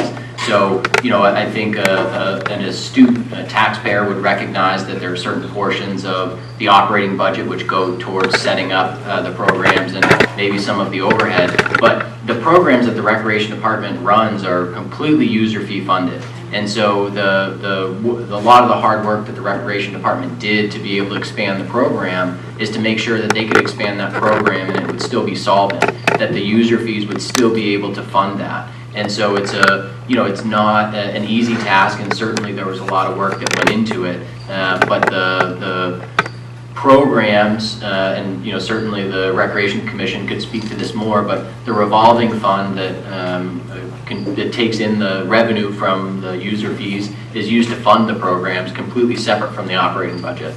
So an important note on how the Recreation Department works, and certainly if you wanted to know more about that, you could talk to me or the Recreation Department to understand. But it's an interesting dynamic, but the very role of the Recreation Commission in town is to oversee that revolving fund, to take that money that exists and administer it appropriately. And so they serve an important role in town on that aspect, and certainly they recommend to the select board operating budget expenditures, and have a large task ahead of them sifting through the strategic plan and understanding how to use that revolving fund, those user fees, to really meet the needs that exist in Barrington. So.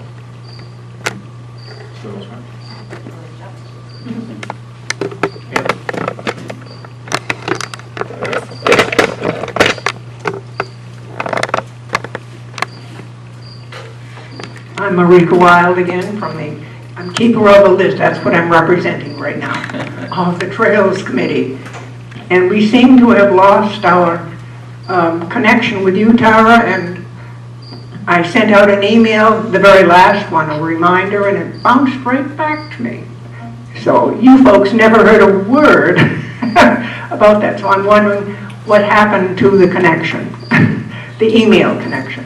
Do you want to go? Yeah, so, you know, circling back, and this is the really big benefit, taking like a 50,000 foot view, really big benefit of getting so many concerned citizens and citizen volunteers in the same room, because so much is interconnected. So speaking back to the technology committee update on updating the email accounts and more secure email accounts in town. So August of last year, we rolled out new email accounts for everybody in town. They're posted on our website, they're in our town report. We can get you any contact information you're looking for. Good. So the recent change was we've started decommissioning the email accounts, the old email accounts, the MetroCast, the AOL, the Gmail. And so users will be encountered with the emails bouncing back as those emails are decommissioned. We've waited a year to make sure that the contact information could be shared and made available. So certainly if you're not able to reach somebody or an email gets bounced back, pick up the phone, call the town hall, call who you're trying to reach to make sure that the message goes through. Okay, so in other words, I should call the town hall and get this corrected. We can get you that email address before you even leave the room tonight. Oh, wonderful. Thank you so much. You're welcome. Are there any questions? Ann?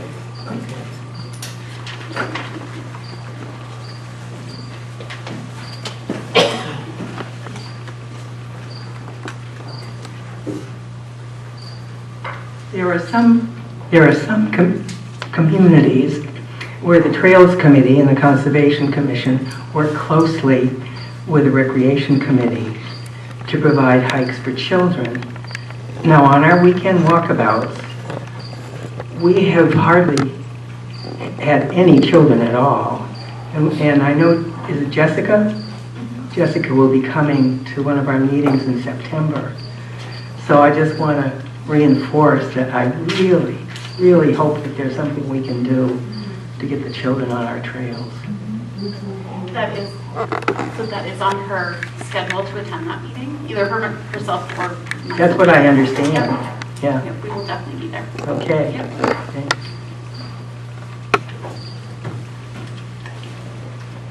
Any other questions? Thank you for all the hard work you do. I know my son definitely takes advantage of it with the playground and some of the other items that you have around here. Not only for children, but for adults. The adult programming is also a recognized piece. I know I missed the Brew Bus tour the last time I was out of town. There's 2 more dates set already. Perfect. Thank you very much for everything.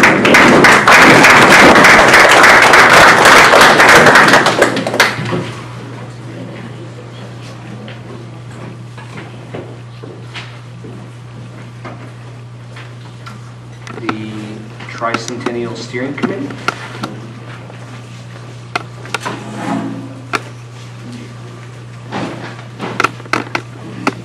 Take a seat. Steering person.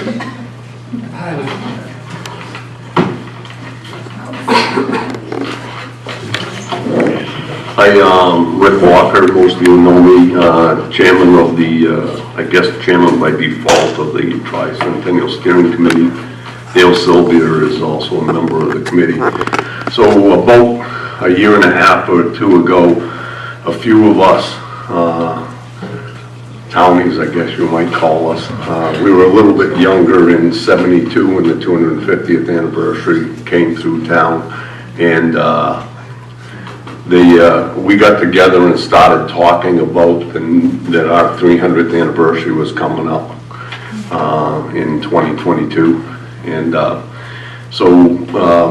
what that developed was kind of an impromptu meeting, and now there's a committee of 10 of us, a steering committee of 10. We met with the selectmen. They graciously supported a warrant article. We put $5,000 away last year to go to the 2022 celebration. It's our intention we'll come back to the board and ask for another warrant article this year. We are in the infant stages of the planning of this project.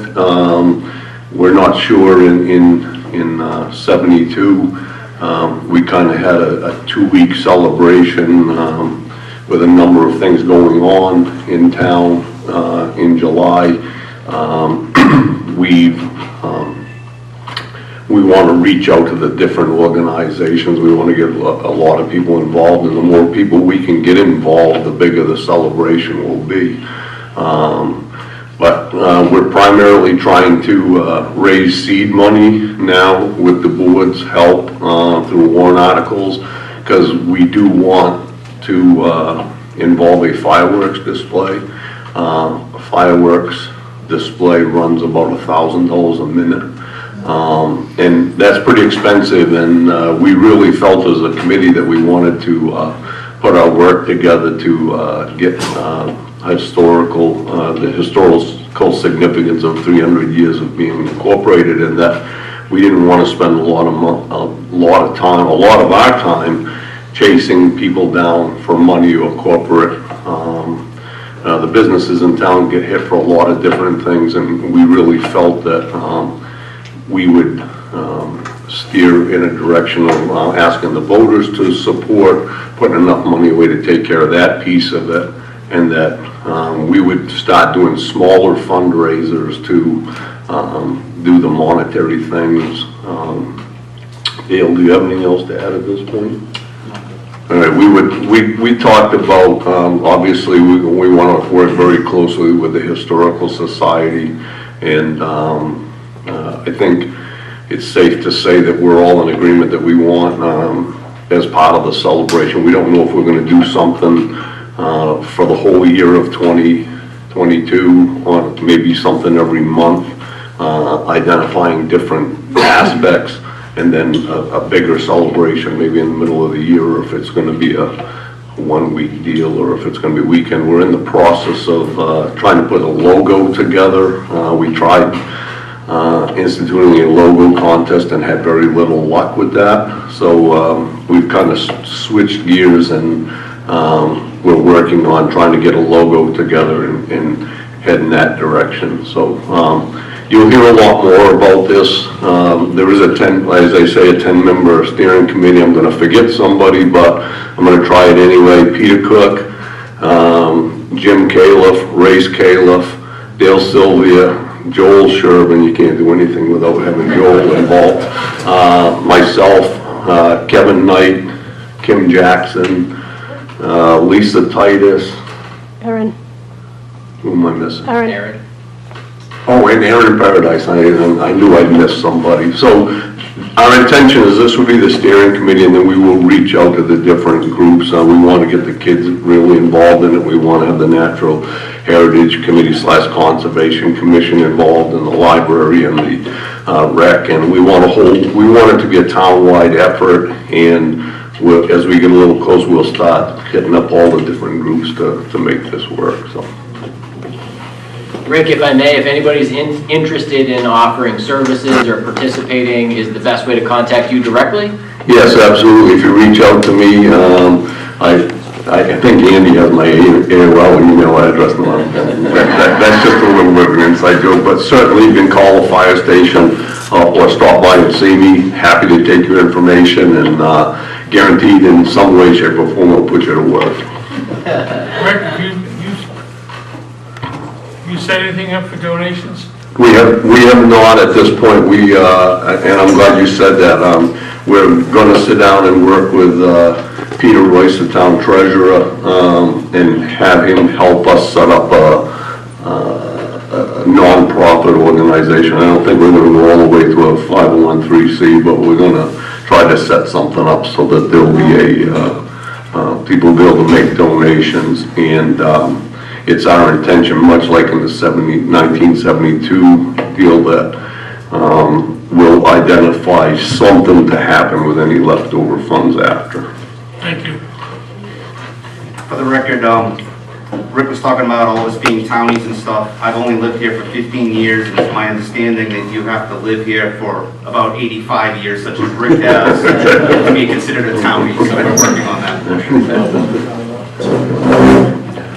Is there anyone else that has any questions for the Tricentennial Steering Committee? All right, thank you for all that you're doing. If I may, real quick, and I'll swap hats to the cemetery trustees. I originally was going to speak. Brian Lindsay, you folks elect a 3-person board of trustees for the cemetery. Myself, Brian Lindsay, and Jerry Califf are the current trustees. Our primary function by state RSA is to oversee the town cemetery and make sure that the rules are being followed, and that if there's any questions about interment and who can be interred somewhere, and also private burial grounds. And one interesting note, if you own a piece of property and there is a private burial ground in the general vicinity of the property in which you own, you do not own that private burial ground. You may be in a butter on 4 sides, but that private burial ground for all of eternity by New Hampshire state law belongs to the heirs of those that are interred there. And by state law, if you happen to be in a butter on 4 sides, and a lot of people mistakenly think that because there's a burial ground there that it's theirs because it's on their property, and the state law is very clear about that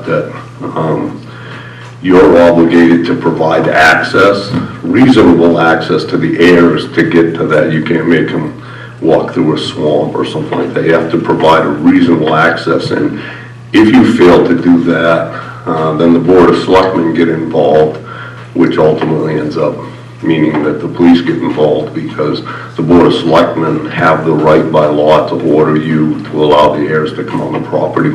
Thankfully, that's never an issue. Most people will come up and if we'll ask, can I cross your property to go to the cemetery? And actually some families actually maintain the burial ground that's on their property in the form of mowing and keeping the brush trimmed and stuff.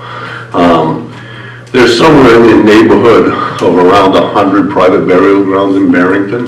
A lot of them, unfortunately, are in various states of disrepair. A lot of big trees in them, which are uprooting the grave sites and knocking stones over. Stones are broken. By state law, we cannot use taxpayer funds to maintain a private cemetery unless the Board of Selectmen and the community declares the cemetery abandoned. If they declare a cemetery abandoned, they must maintain that burial ground for eternity after that. So very rarely in New Hampshire will you find a city or town that will declare a cemetery abandoned for that purpose, because then it becomes expensive. So that's unfortunately why we see it. Sometimes groups come forward and want to clean a cemetery up. The state law there's a setup on how you can proceed to do that, which includes trying to find an heir to somebody interred there who can give you permission to do that. In the absence of that, you have to place an ad in a local paper and then receive permission from the trustees and or the Board of Selectmen. So that's just a quick down and dirty on burial grounds and private cemeteries.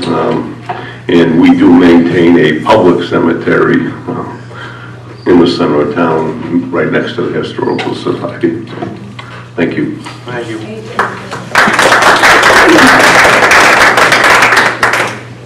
All right. So thank you everyone for committing almost 3 hours of your time, 2.5 hours of your time. If there are any, just hold on one second. As we wrap up from the all boards meeting, just so everyone knows, there will be one piece of new business that we have to attend to with regard to a sand bid.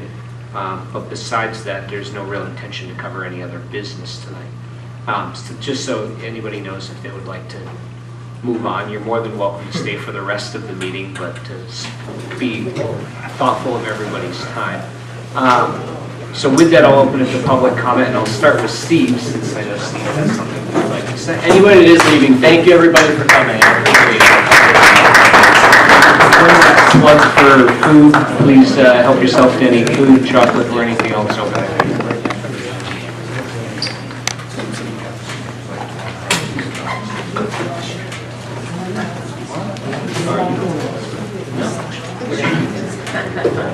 Greetings, my name is Steve Diamond.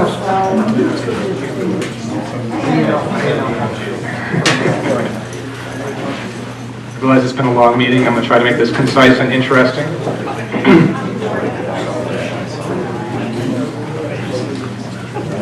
Folks, please be respectful of the public comment here so that it can be made. So what's informed my thinking on the topic of accessibility, both my father and stepfather are now in wheelchairs because of Parkinson's disease. And so that has given me a different perspective. While neither of them live in Barrington, I don't have a personal interest in what the town does in this area. It's a matter of concern for me. And so I've done a little research. I'm not going to read all these pages, but I've highlighted just a few lines from it. Apparently there are new federal guidelines from the U.S. Department of Transportation, Federal Highway Administration on slope. Now, it would be extremely complicated and difficult and expensive to take a road in town that may be, say, 10% grade and make it conform to this standard of sidewalk grades ideally should not exceed 5%. And the most gradual possible slope should be used at all times, is what they say. So if you can imagine, this is probably the most fundamental aspect of a road that there could be. You would have to level people's houses, you'd have to dig up their yards, you would have to do extremely fundamental and disruptive changes to meet the 5% grade standard.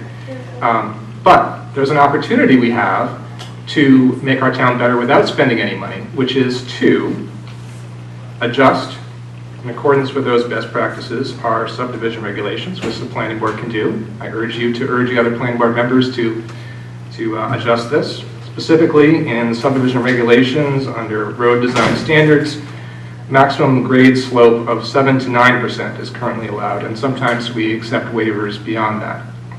So I would love to see that be the ceiling and the target be the federal best practices.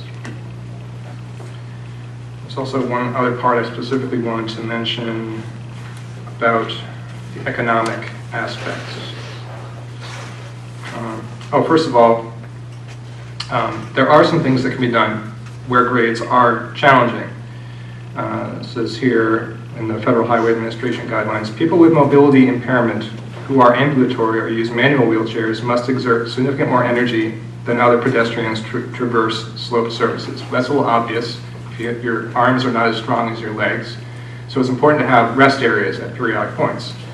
And if you also consider what is desirable as a pedestrian or as a bicyclist, it's certainly more pleasant and safer to be on roads that have more gradual slopes. It's also less exerting. They also had a particular, they had 6 different recommendations, including in more extreme circumstances, perhaps requiring handrails, especially near buildings. One moment, please. They say sidewalks and trails with pedestrian-friendly elements, such as curb ramps and benches, create inviting strolling and shopping areas while providing access to people with limited transportation options.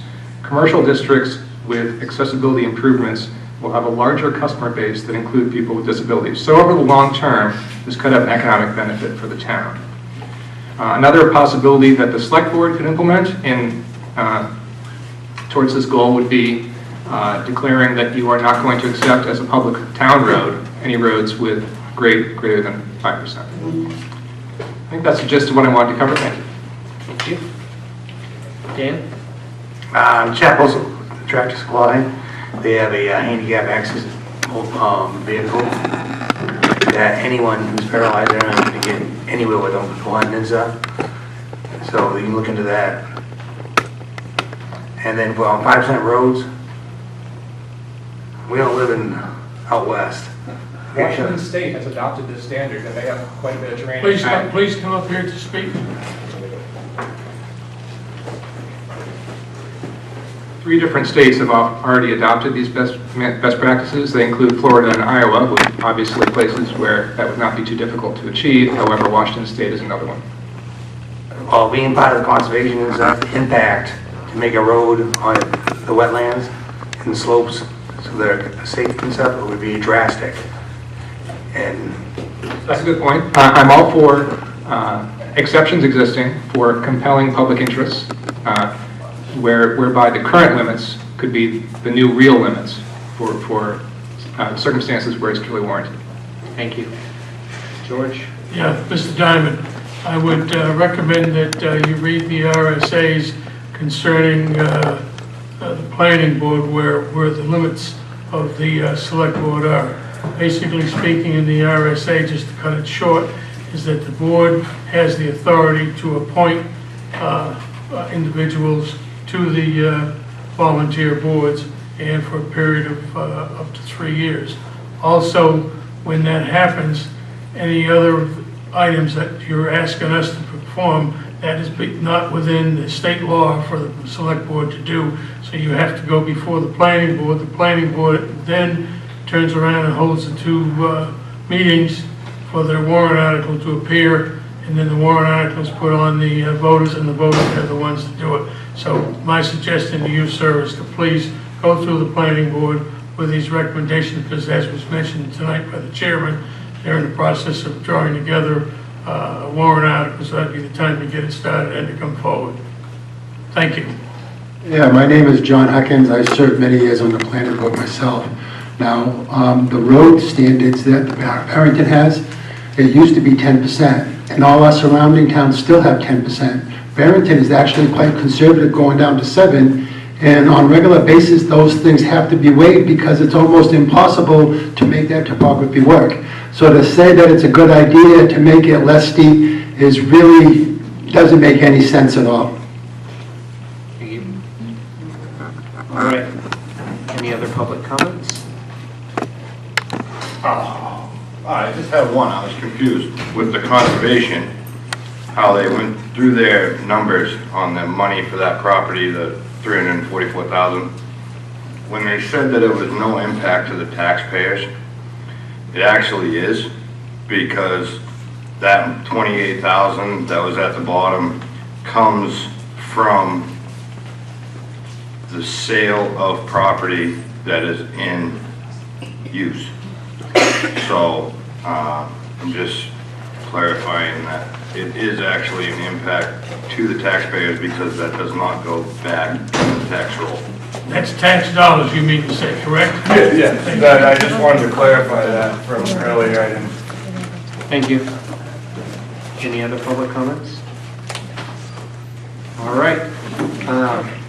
Under new business, the sand bid award. Not put Mark on the spot. I know Rick had worked on this. Rick, would you like to come up and talk about it? And so, Connor, is there something you know, Rick and I can hit it, no question. I just wanted to mention, as requested by the board, we received samples, and we brought a sampling of those samples for the board to review. The summary is that the town received 6 bid responses and has recommended the second lowest bidder based on quality as R. Pepin & Sons of Sanford, Maine at $56,000. So to follow with my memo, the material has a lot of organics in it, and they have issues with freezing and stuff like that.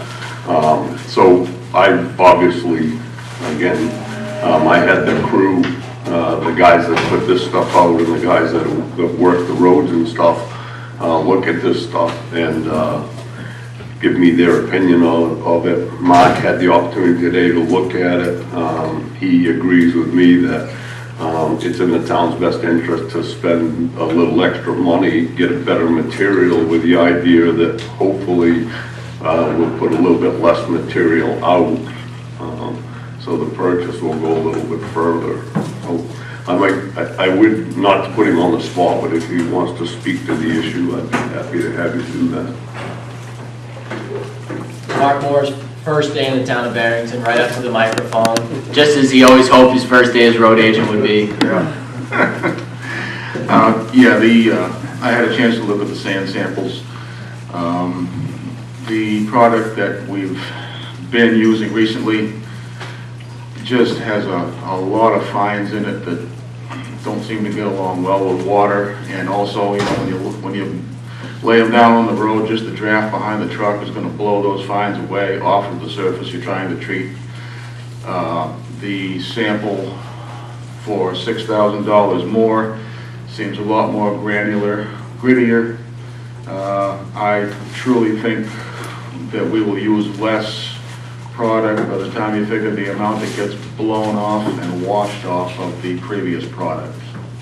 So I think it's worth the extra money for having to use less product. Thank you.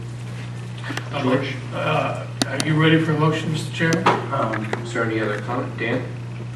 Only thing I had comment is about on bids, future bids, we spec it a little bit more clearer and stuff. That's all I have to say. And definitely we'd be interested in any board feedback. This was, before this bid was advertised, this bid was brought to the board for input and approved to be advertised as it was. Certainly some communities, and it's possible to spec out the sand more specifically through the bid process. And certainly I would anticipate that the new road agent through the process next year preparing, looking for a specific product, might use that more specific process in order to ensure that we're getting a product that we want to use and that works well for the roads. So this is the bid that the board approved to be advertised.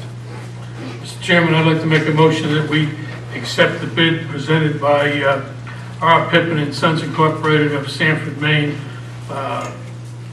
for our supply for our sand. And the price? The bid price was $56,000.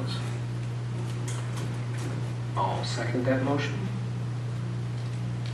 Roll call vote. Aye. Bailey, aye. Hatch, aye. Nap aye. All right.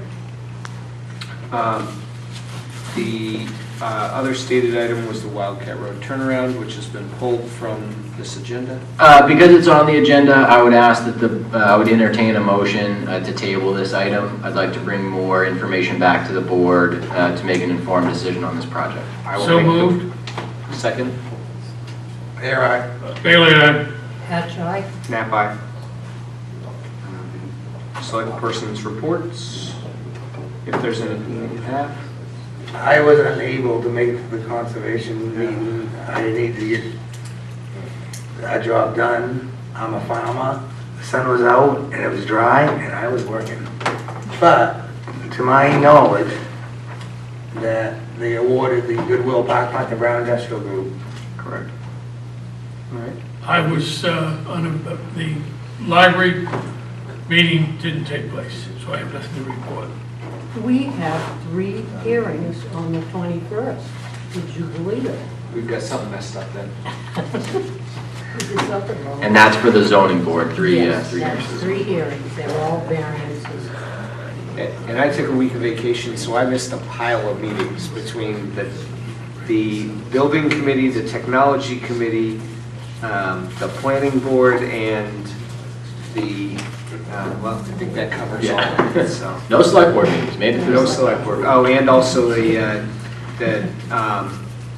compensation study task force meeting, which was this early part of this afternoon, and unfortunately I had another meeting at exactly the same time.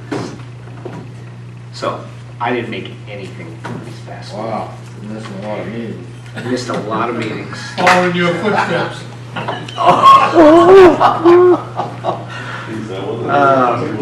Wow. I didn't miss one selectmen's meeting. I wasn't talking about selectmen. Hey. So final public comment. Does anyone have anything? Yeah. I made it to one recreation meeting. Oh, in case you're right. I did make it that to one throughout the whole year. So. 3 years? 3 years. I was only on recreation 1 year. What are you looking for? I was on planning board. Glory? And I was on something else. School? No. Maybe we can make a metal out of cement block. All right, we can end the meeting. Thank you very much. Sorry, we have Mr. Chairman, I apologize. Dan? And we, non-public personnel reputation. No. It's not my decision. It's the chair. Is there anything that we'll need to discuss when we're done? Real quick, I need an update. So make a motion, or a motion to go into non-public for personnel and reputation. I'll second it. No, I was calling for one. I'll make it on. I'll second it. Roll call vote. Here, aye. Bailey, nay. That's right. Select Person Air, do you anticipate any need for the board to make public comment after the non-public? No. And it should only be 1 minute.